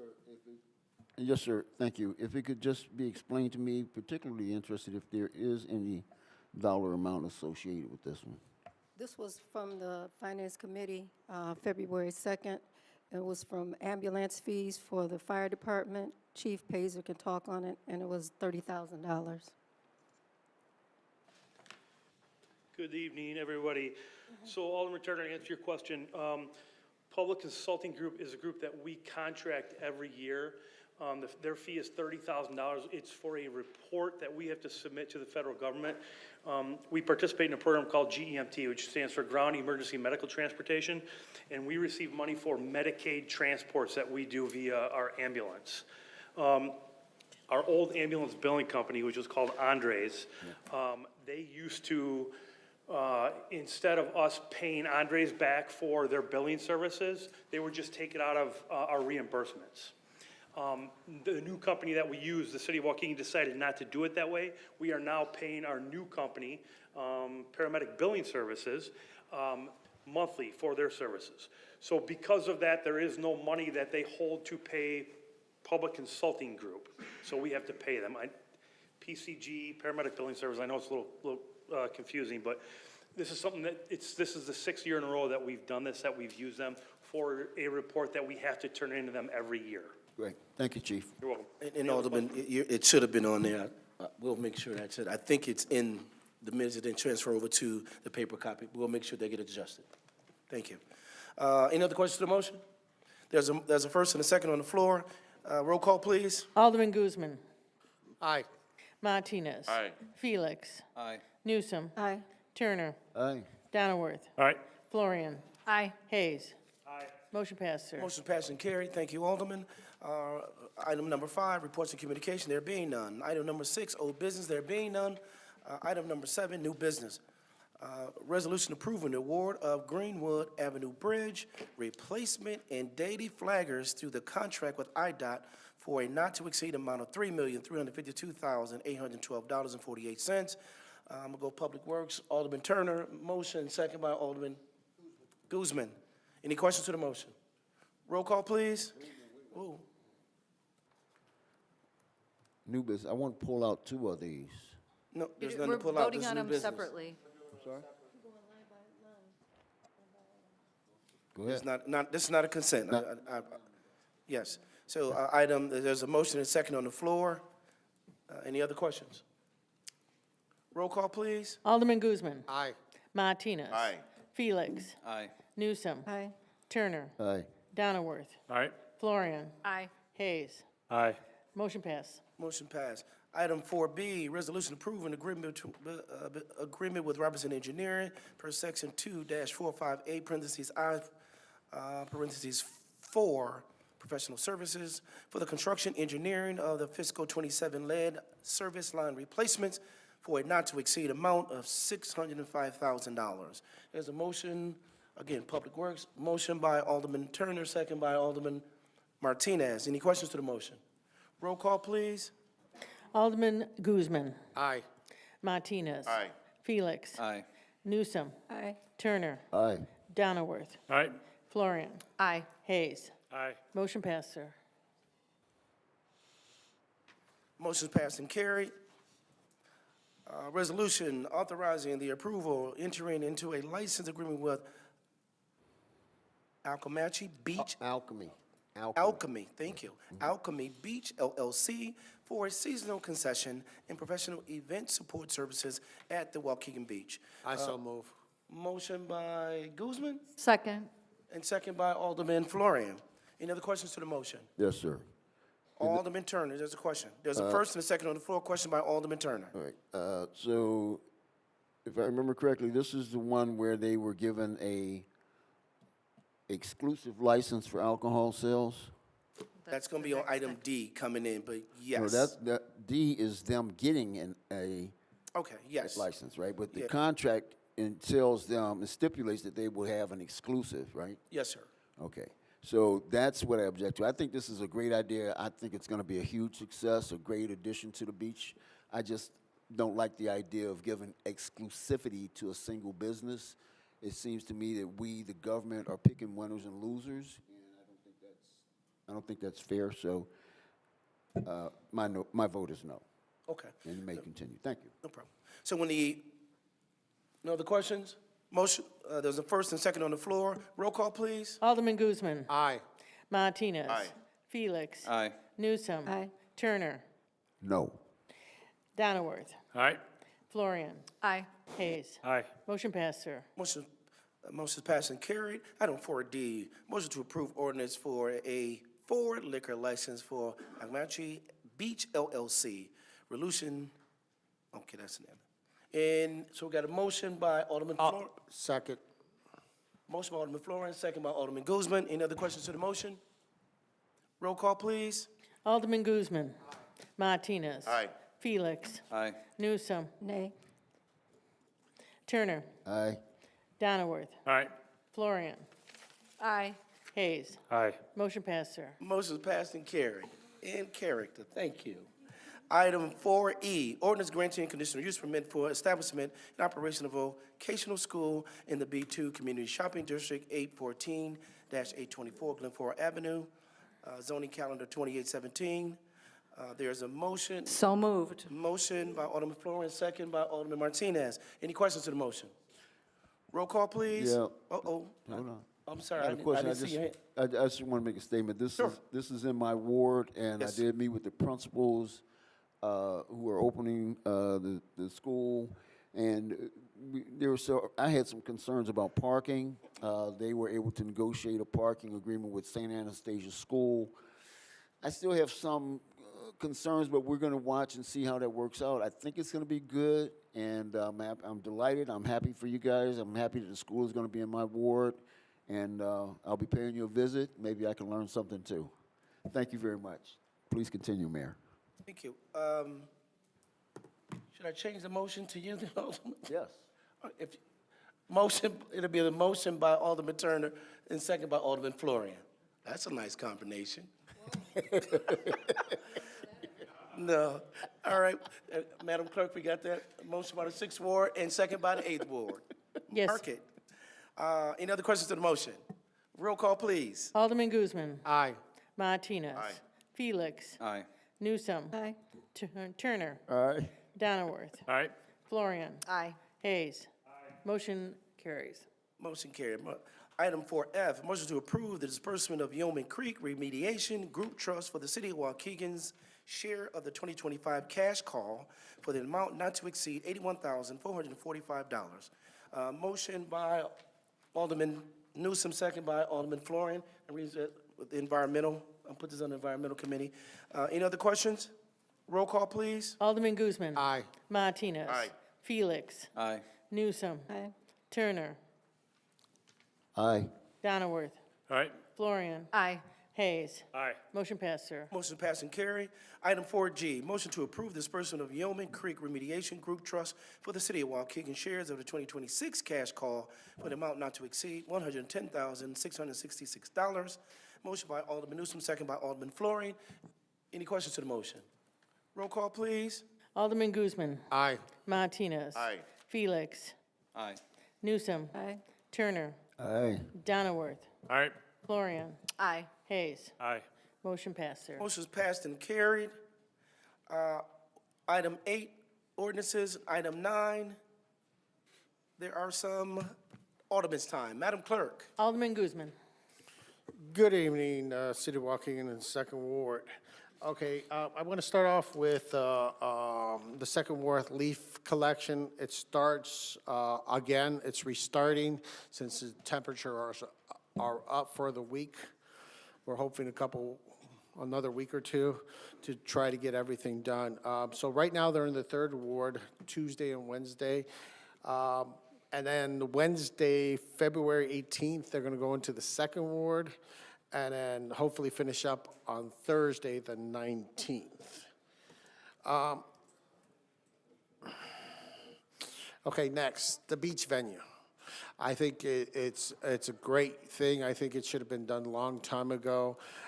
As far as I remember, there's only been one other beach venue down there, and unfortunately, it didn't last too long.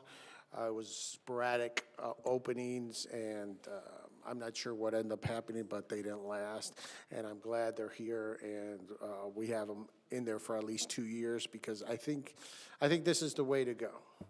I know some people weren't happy about the exclusivity of the liquor license, but like I've always told everybody, which I've been a vendor down in the previous years down there, there's enough for the regular business, there's enough for only maybe 1 or 2.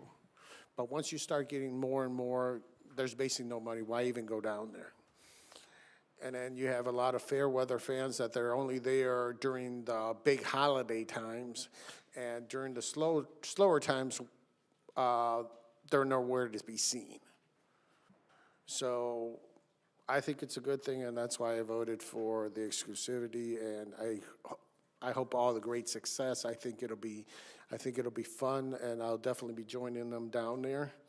And I'm glad it moved forward. I was hoping for this to move forward a couple weeks ago. It just took a little longer than expected, but it did move forward. So I was happy about that. Okay. So just a little bit of education out here. Water main breaks are huge right now, just like potholes and so on and so forth. The ground is flexing back and forth with the changing temperatures from below 0 to the double digits, now almost in the 60s. So these are real bad for our roads because the earth is moving back and forth. When there's a water main break, they go in there and they take care of business. They fix it, they cover it up with gravel, and then they put some stuff that's called cold patch. What that means is it's good for the winter. It's a temporary solution. It's not a permanent solution, okay?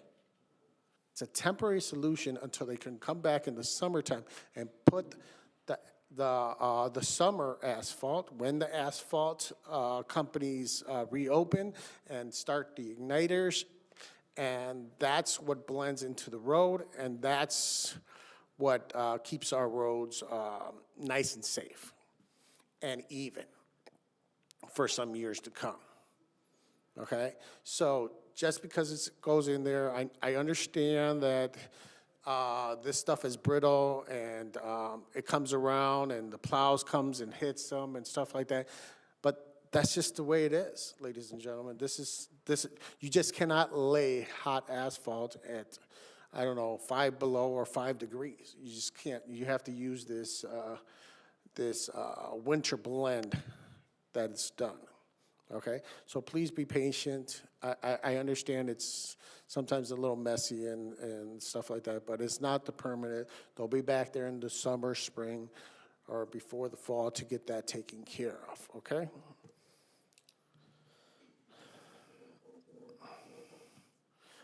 Next, again, what the mayor said and a couple persons on all the audience time, I want to give my condolences to Jesse Jackson's family.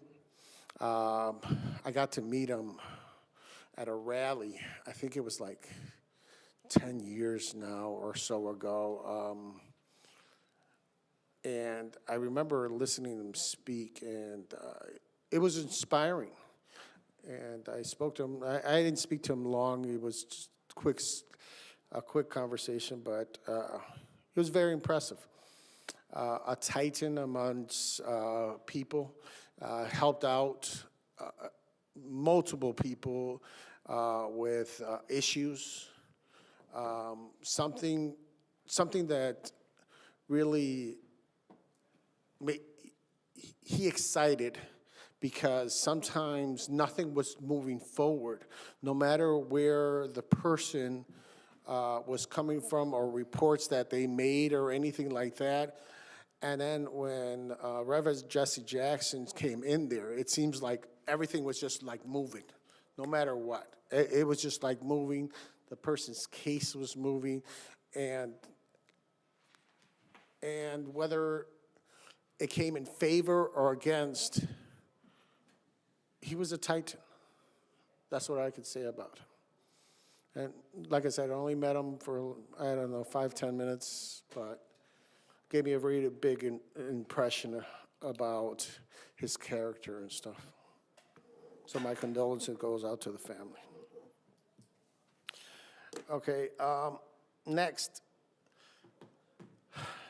I know I haven't done this in a long time, but so I've talked to a couple aldermen, and I checked on what city officials actually make and stuff like that. So I guess because I don't know if everybody knows what we make. We make $10.68 an hour. We are legislators, okay? Legislators. We don't tell department heads what to do. We ask. We are not their boss. The boss is the mayor. And then it goes down to the department head, chiefs of staff. Then it goes down to the department heads. And then goes to supervisors, employees, and it goes on for that. Okay, so I want you guys to remember that. When you guys give us a call about a complaint, we're not 911 service. I mean, we try our best.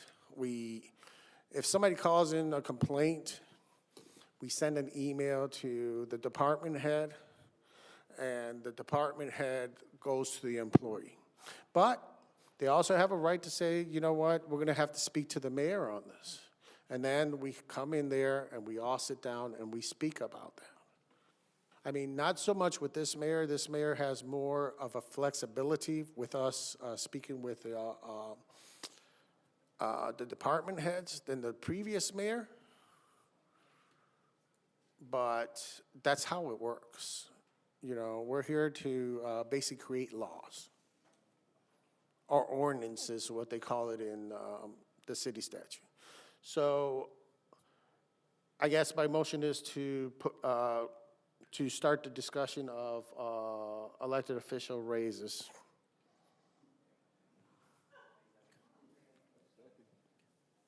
I'll second the motion.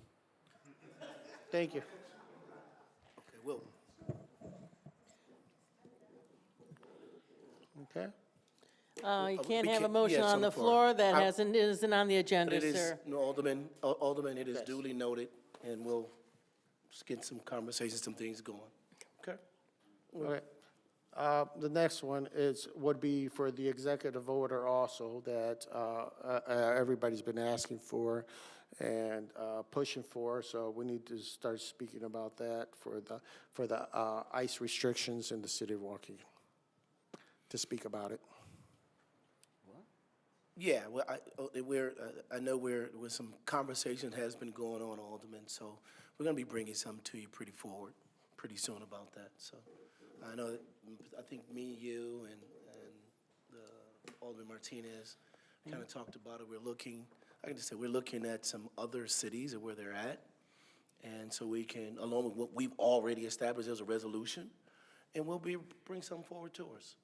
And we go from there. Sounds right. Thank you. Thank you, Have a good sir. night.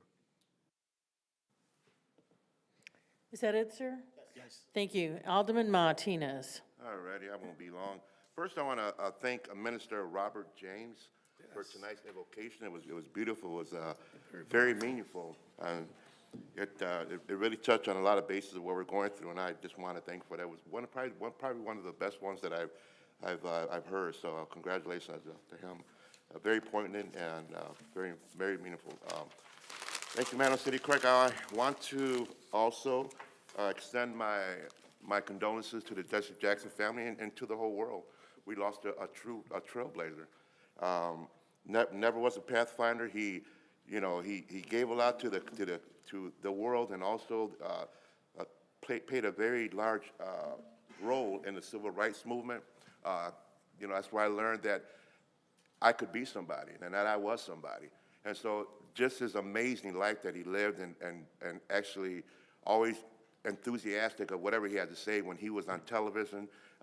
He was a person that his actions that he done was tremendous for all of us. So tremendous loss. And I also want to give kudos to the social media stations, the news station, because they're really on it. They've been covering his whole death all day long. So a tremendous loss, and it is a change in the guards for all of us. So I want to reach out to the family.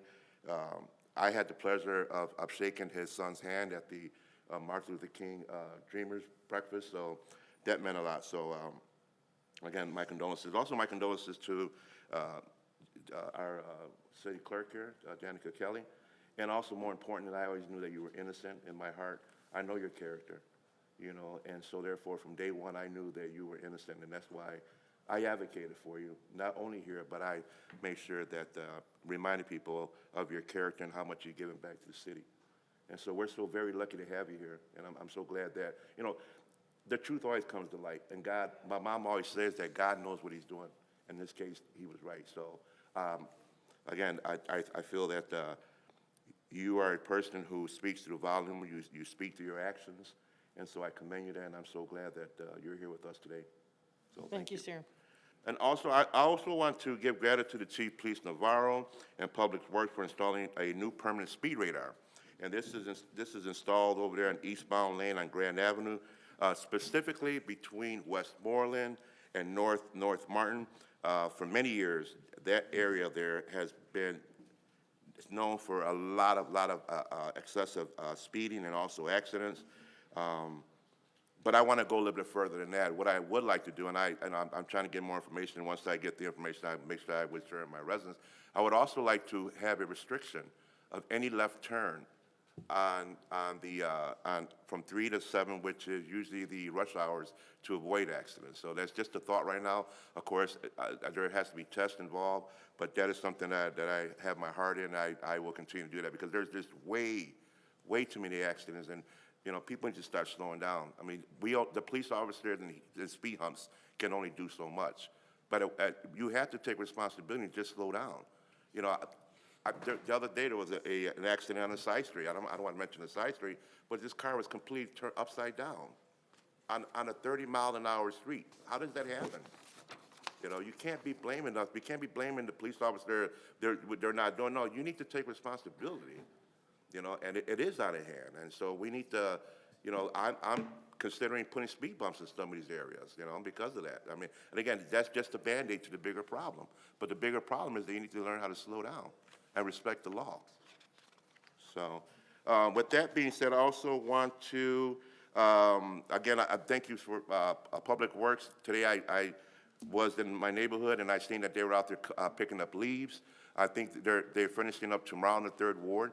We do have a schedule.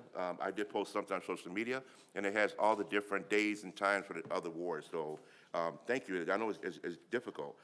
But after this, you have to make sure this is just a one-time tentative, because weather permitting, you never know, we might have a storm.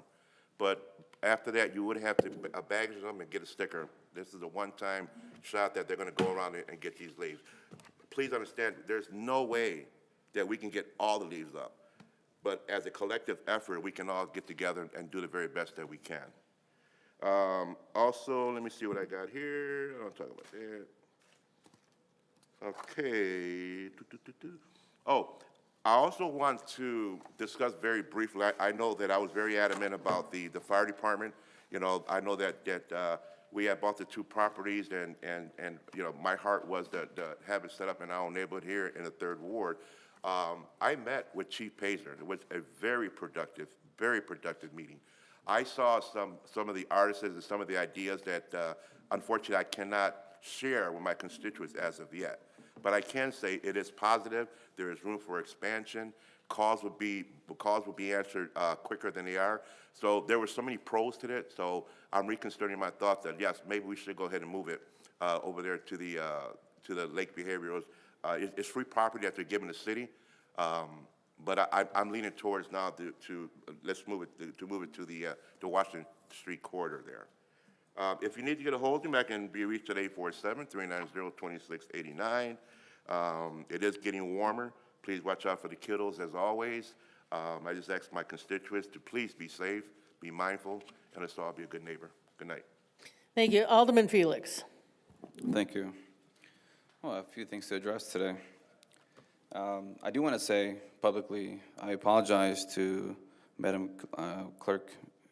I believe I was going off wrong information. I'm glad that we were able to clear things off. I think I've learned a lot from, and I make mistakes too. So I've learned a lot from it, and it does depend how someone views something, especially from our leadership. So I'm glad everything is back on course. You know, I'm glad that I'm sure you went through a lot of pain. I can't even only imagine. But I publicly want to say I apologize, and I'm happy that you were, you know, the findings what they were and what they are. So thank you. Thank you. And I look forward to working with you. I'm happy you're here. I'm glad to see you here. Regarding my meeting, as Margaret discussed, or my public, that meeting, I'll give you a snippet on what that meeting started with. The mission is to raise all of the community of Waukegan. That's the mission. But to make that happen, all of the communities within Waukegan have to be represented. No one's stopping anyone from hosting a meeting here. I sent the invitations in Spanish because I can talk to that community. And I hosted the whole thing in Spanish. Those who wanted an English one, I asked them to ask me for an English one, and I told them I would. So far, only one person asked. But I would say, you know, it was a great, people that actually got the value from it, they felt great. I think that's my mission. One thing that it says on there is the crabs in the bucket. A lot of communities have this, not just the Hispanic community. A lot of communities have it. Sometimes we think, oh, my community is this way. It just happens. But the the crabs in the bucket is that when someone's doing something right or going up the bucket, another one pulls them down. I had addressed that at the beginning of the meeting because it was a meeting full of business owners, not-for-profit owners, people that represent the college, the Park District, but people that represent the Hispanic community, that they can talk to the Hispanic community. That's what the meeting was about. How we can work together, communicate better, taking what's already available in the regular council meetings in English and whatnot, and letting them know that this is what they have access to as well.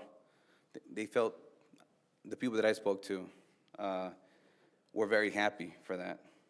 And that was my goal, and they are ready for the next one. And I'm ready to work for the next one. We can collaborate. The part that was mentioned is chisme. Chisme is saying that it's a gossip. It's gossip. That's one thing that I addressed as well.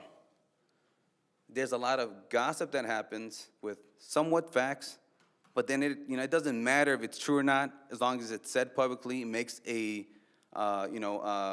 stance. And then if the truth comes out later on, it doesn't matter because the damage is done. The public is seeing the gossip. So that's why I wanted to open a dialogue for all the community, the Hispanic community, I told them, we're open. Most of the government is transparent. You can see our minutes. It's really hard to just not make something available, not to be transparent.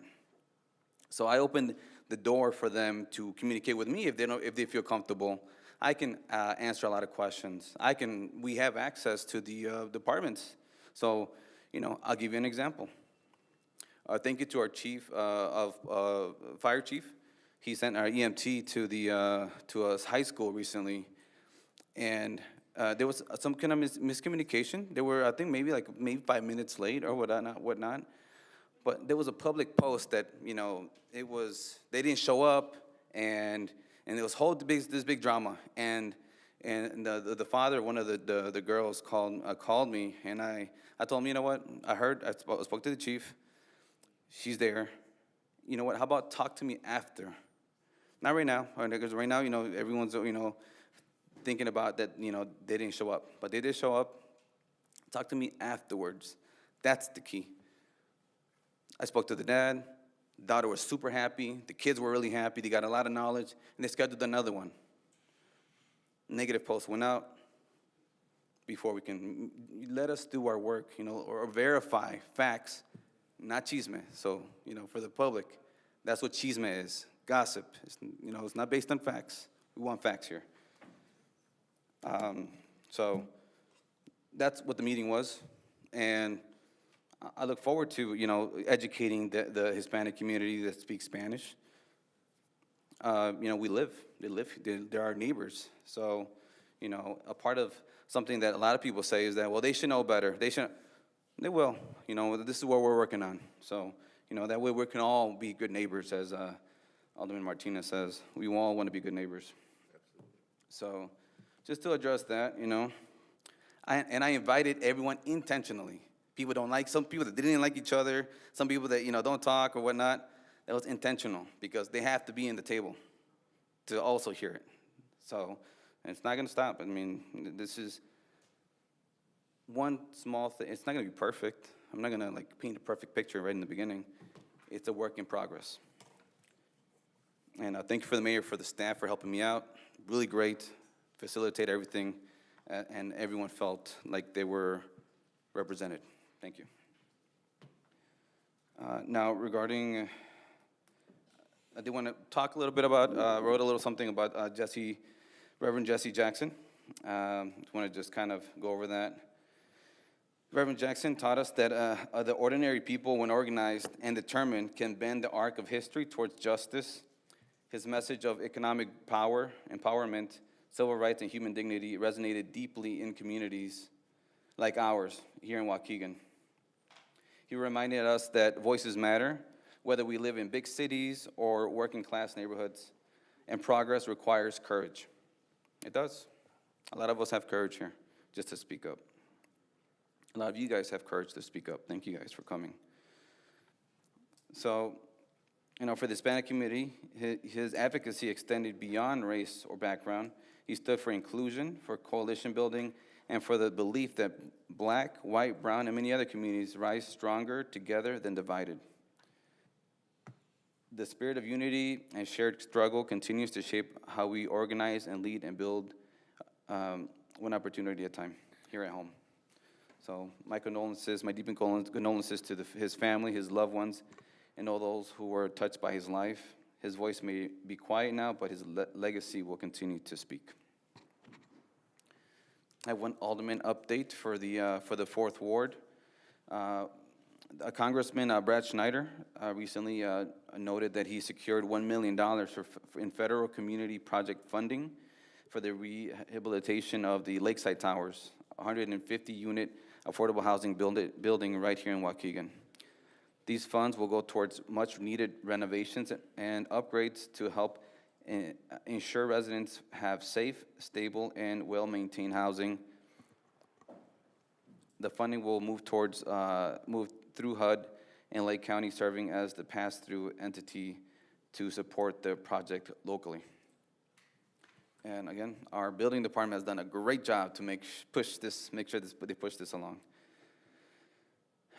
To also address the incident that occurred at Ready One, I know we had a huge group last week that wanted justice, and I did look into it.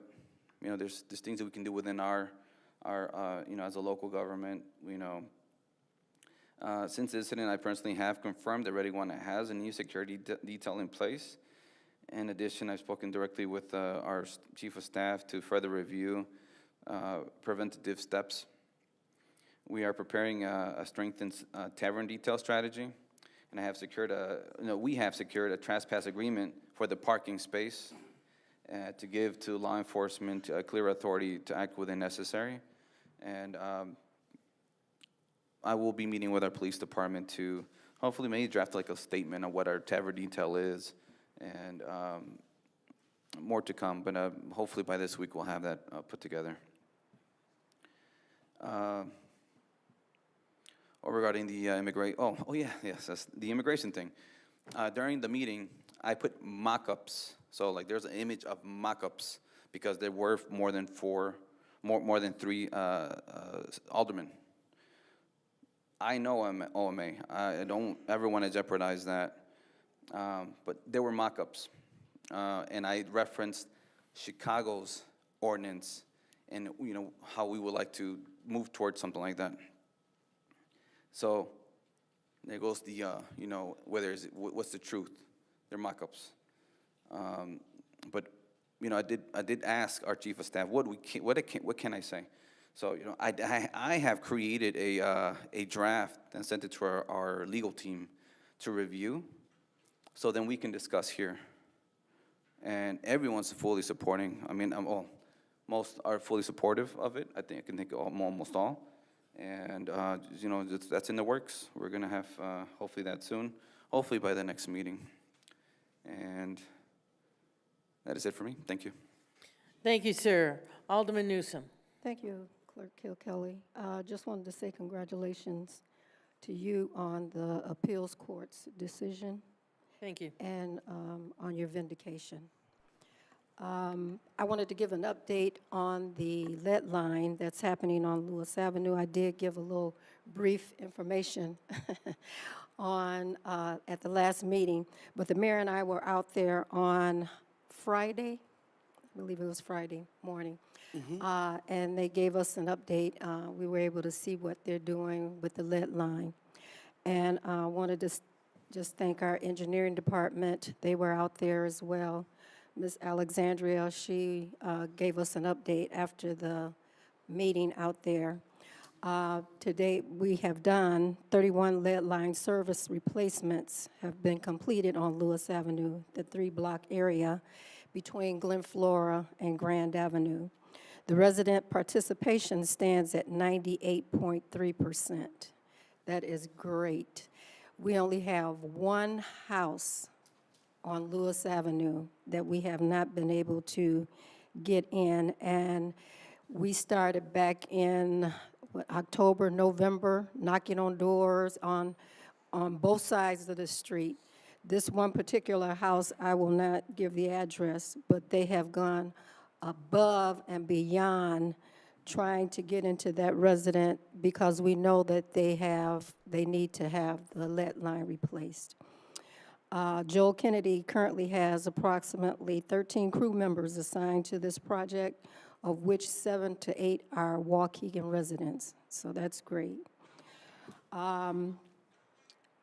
Despite the outreach, I'll let you know what they have been doing to try to get into that one residence. They have 3 construction notification letters have gone to this house. 2 final letters have been sent. A shut-off notice has been issued from the water department. Multiple door knocking attempts, both from the contractor, the city staff. Additional outreach has been conducted by the mayor personally, and Alderman Martinez has gone out. We cannot get that resident to respond. But maybe once they see I don't know what we can do. I mean, they see the digging going on right in front of their residence, and they still won't participate. But anyway, as of yesterday, they were able to take care of what needed to be taken care of at Whittier Elementary School since the schools were closed on yesterday.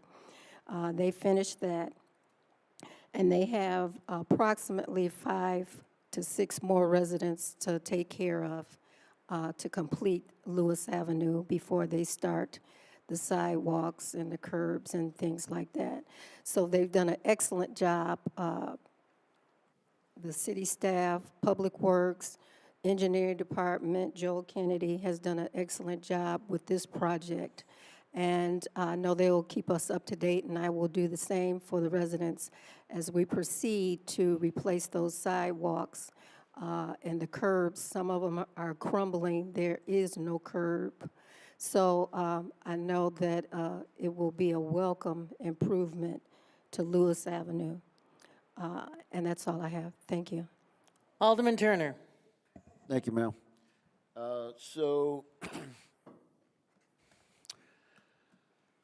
couple of things. I just ripped the Band-Aid off. Alderman Felix, I want to point out to you, sir, we are, or should be, one community, and I was very dismayed that you invited 3 aldermen, yourself, Alderman Guzman, and Alderman Martinez to your meeting, and none of the other aldermen. I know Alderman Florian showed up too, but for you to just openly just disregard and disrespect us like that, I did not appreciate it. And then, as you were speaking, you kept referencing the Hispanic community. You know, we are all one, and we pledge our allegiance to one flag and one nation under God. We are one city, one Waukegan, but we consciously distinguish and separate ourselves when we use that kind of thing. This community, that community, the other community. One Waukegan, one community. That's what we are, and that's what we should be, and that should be reflected in our conduct, in our speech. I'll get you, and I will speak with you. I can respond. So, yeah. But I just, as I listen, I want to get that out, okay? The other thing, we had 2 gentlemen come up here in recent meetings and complain about me specifically not calling for order in the council, point of order, right? And so they were absolutely right, spot on. There are times when we should call for order. And so tonight, acting on what was requested, demanded of me personally, I called for order. But then I'm chastised for doing what the guy asked me to do. You can't have it both ways. You can't. All right? So there's that. And then in the 6th ward, we are doing lead line. We finished up on North Avenue between Glen Flora and Greenwood with the lead service line replacement and the water main. Now we are on we're on Glen Flora doing lead service line replacement and water main, and that's scheduled to end on June first, right? Additionally, and this has been problematic for quite some time, there's a Chestnut is one way north between Ridgeland and Glen Flora, and that is on the west side of Glen Flora School. And people often make a turn and go southbound. They're going down a one-way street.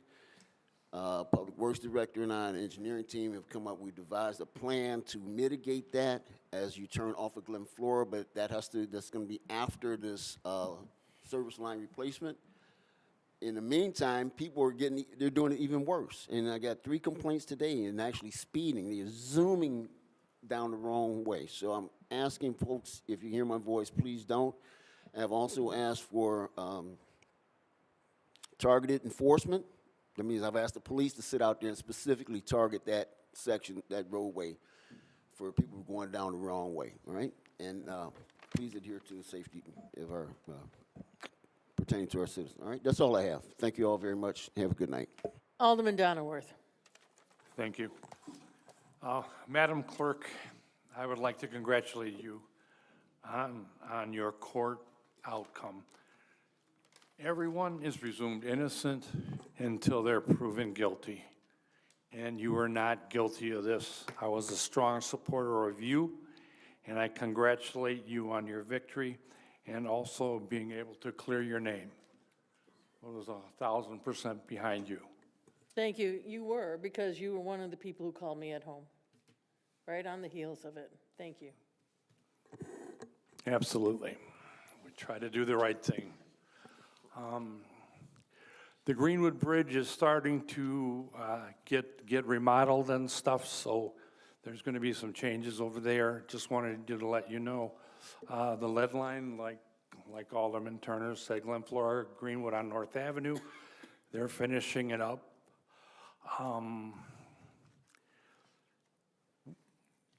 Also, last couple weeks here, we've had some water main breaks, and City Yard has been out taking care of all those. I was able to swing by one time and caught a couple of them out there working on it, and the mayor was kind enough to give me a call and give me a heads up on one that I hadn't seen.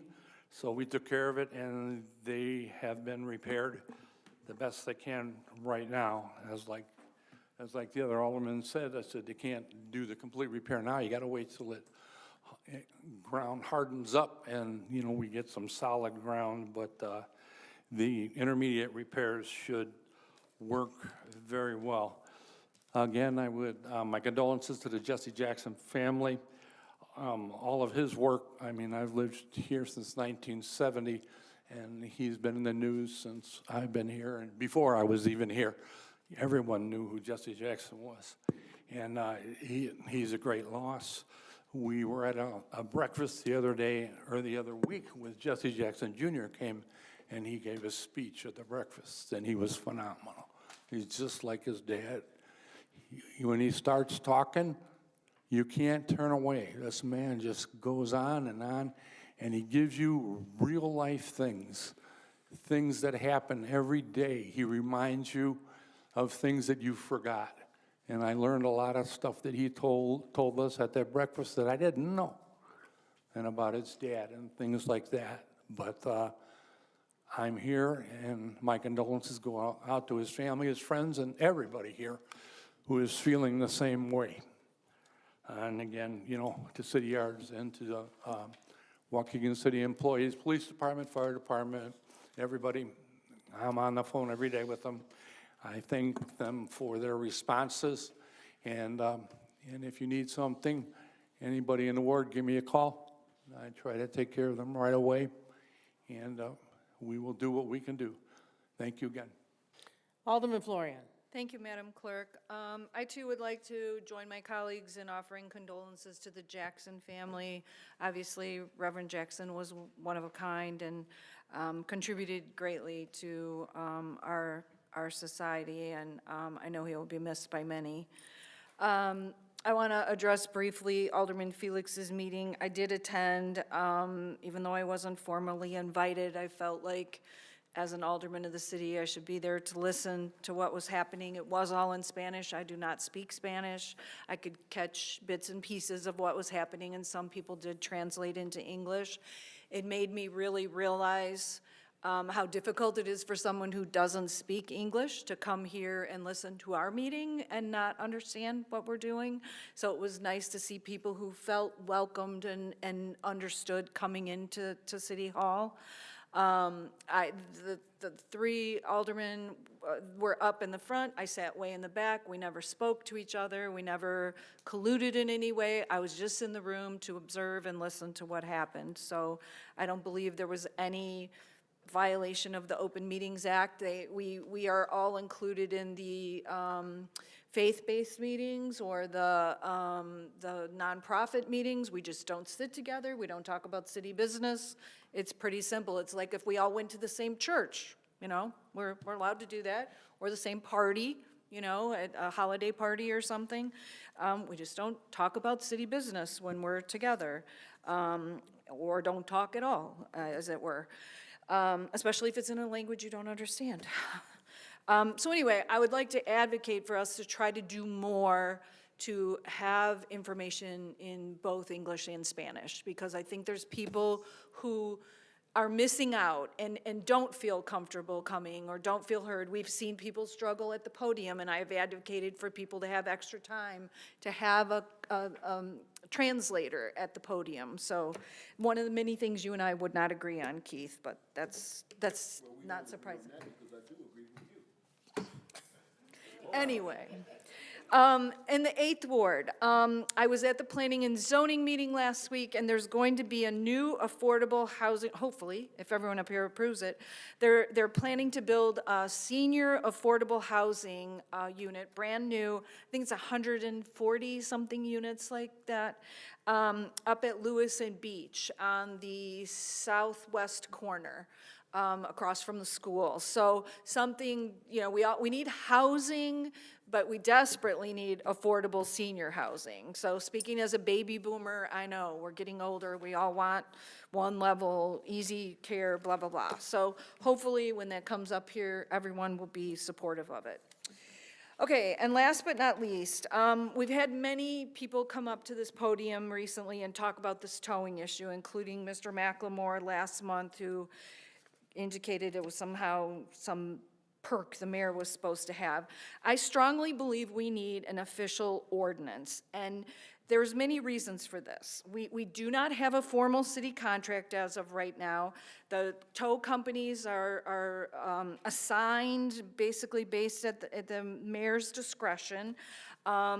There's been issues with we don't have anything in writing that they have insurance to cover an incident that happens.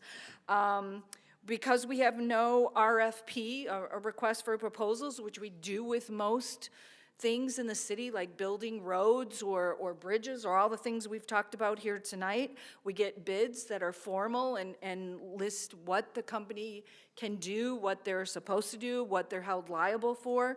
For instance, if they were towing a car and something fell off a flatbed, and are we held liable for that because we were the ones that told them to come tow the car?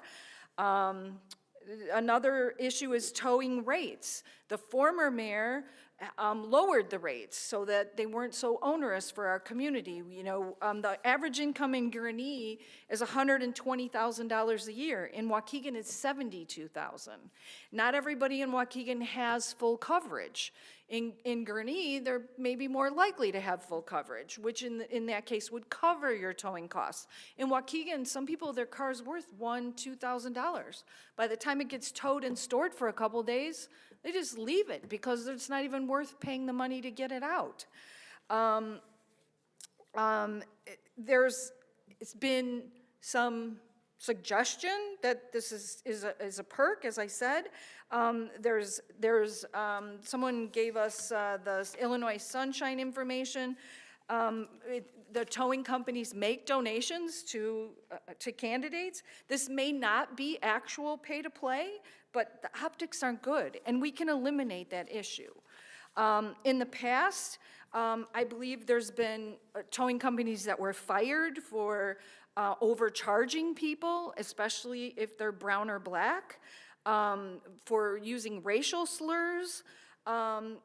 This is not acceptable. I have a copy of the Gurney towing contract, and they have right in here who can and cannot be hired to do the towing. People who have had a criminal offense, including bodily injury, theft of property, sexual assault. We have no guarantees of who these people are hiring. Another thing is how they store the vehicles. I've driven by Carriage Auto Body. I encourage all you aldermen to do that. The gate is wide open.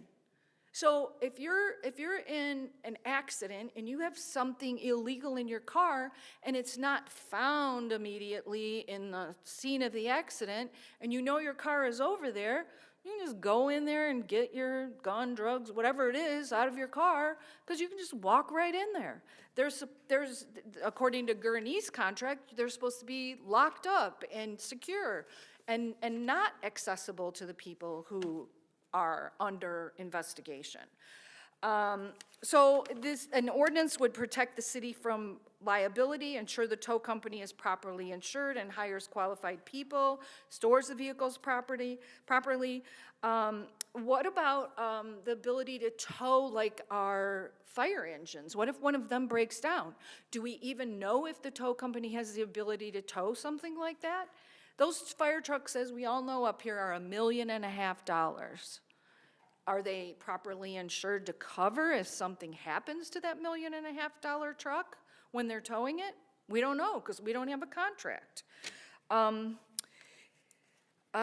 This should be buttoned up, I believe, legally, fairly, transparently. Everyone should be charged the same. It should be reasonable. It should be fair. It should be a company who does good work at a good price. I mentioned earlier that I go over this bill run all the time. Well, there was a check written to one of our tow companies for two different tows, $300 a piece to tow a car from City Hall to Public Works. I asked what was towed and where it was towed. In Gurney's contract, they say that those tows are supposed to be done free, zero, as part of the deal of getting the towing for the city. So we paid out $600 for a car to be towed back and forth, once $300 to City Hall and once $300 back to Public Works, and in Gurney, we wouldn't have been charged at all. So I just think we need this protection. We're about to go in the back room and talk about getting sued again for something else. I don't know what it is, but we get sued far too often. We need protection. I have asked for this to be put on the agenda, and I've been refused. Point of order, ma'am. Point of order. You have not been refused. I asked you to come and talk to me. You said, I don't want to talk to you. And you will bring it up on the floor. Now, are you bringing it up on the floor tonight? I am bringing it up. Do you want to talk with me? Sure. Do you want to talk with me? I'd love to talk to you Come publicly. and see me in the office, ma'am. How about we do it right here? No, why don't we do it in the office first, ma'am? No. But then, you don't want to talk about it. Nope. You don't want to talk about it. I don't want to talk about it. You want to showboat because that's what's good for you, and the person that you are helping helped you.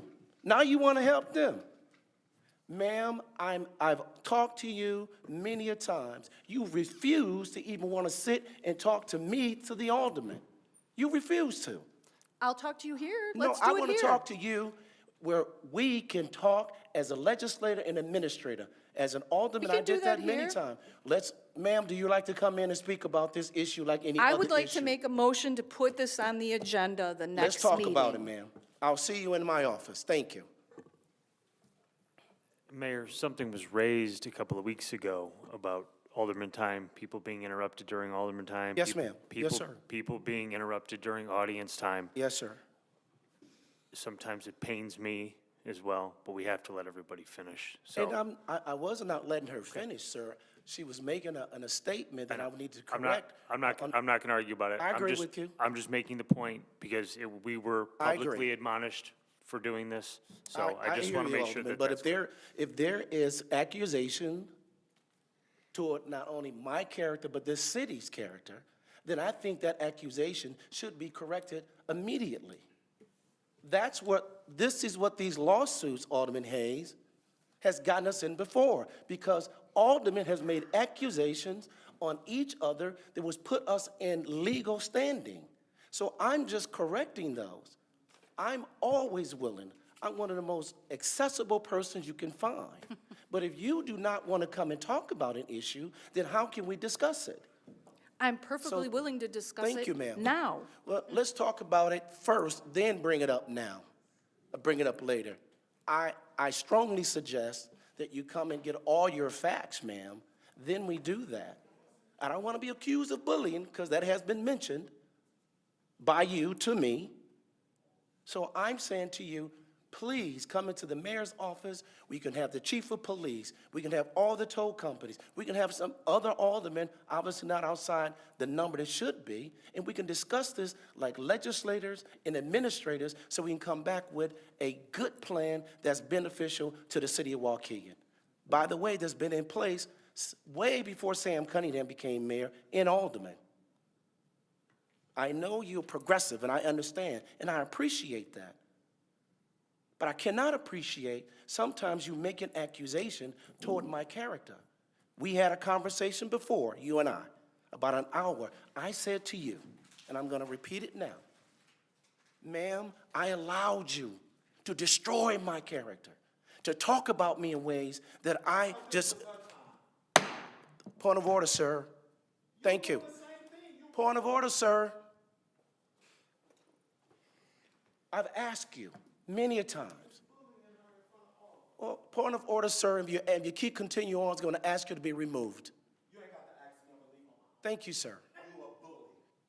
Thank you, sir. Everybody up here that's watching that, y'all know this is wrong. It's Alderman time. It was her fault. He don't have to agree with it, but he needs to allow her to have her time. Good day, sir. Good day, sir. Good day, sir. You are being a bully. You a crook, and he's protecting that Tony because that's how he makes his money. Good day, sir. That's why he want to talk to her. Chief, let's have him removed. That's why. Thank you, sir. You a bully too, but y'all know that self. Thank you, sir. Thank you, ma'am. I am not trying to overtalk you, and certainly take your time. I'm trying to be respectful to you.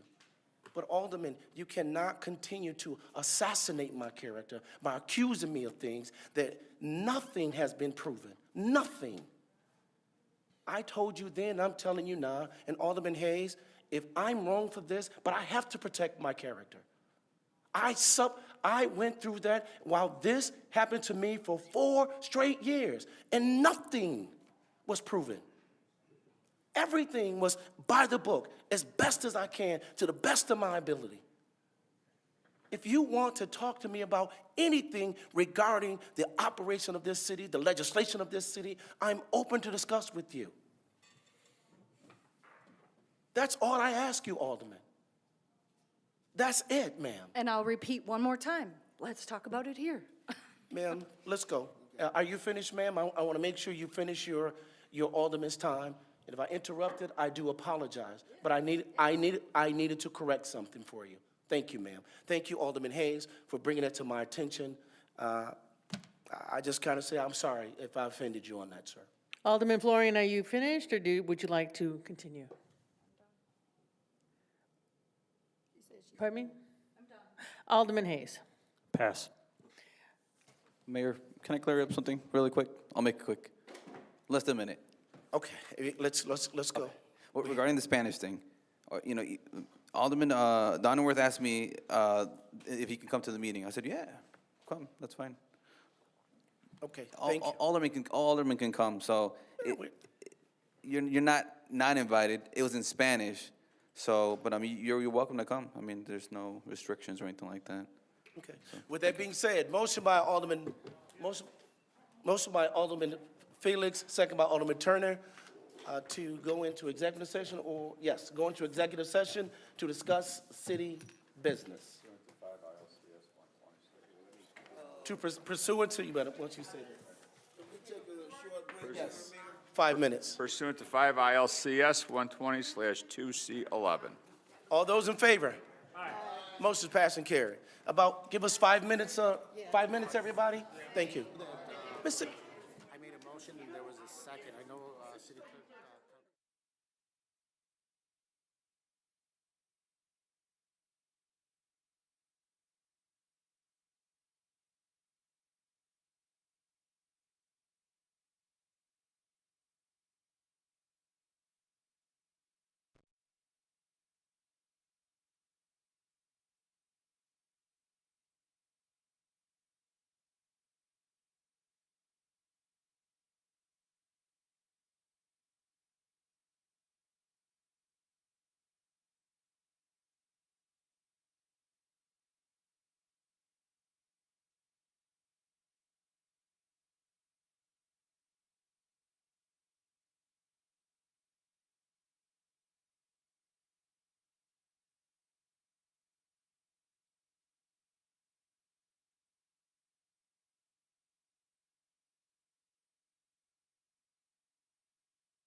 to reconvene. Motion to reconvene. There's a motion by Alderman Turner, second by Alderman Felix to reconvene regular council meeting. Roll call, please. Alderman Guzman. Aye. Martinez. Aye. Felix. Aye. Newsome. Aye. Turner. Aye. Donalworth. Florian. Aye. Hayes. Okay, 9:42. Make a motion to adjourn. Motion by Alderman Turner, second by Alderman Hayes to adjourn. All those, roll call, please. Guzman. Aye. Martinez. Aye. Felix. Aye. Newsome. Turner. Donalworth. Florian. Aye. Hayes. So move. Motion's adjourned. Thank you, everyone. Have a great day.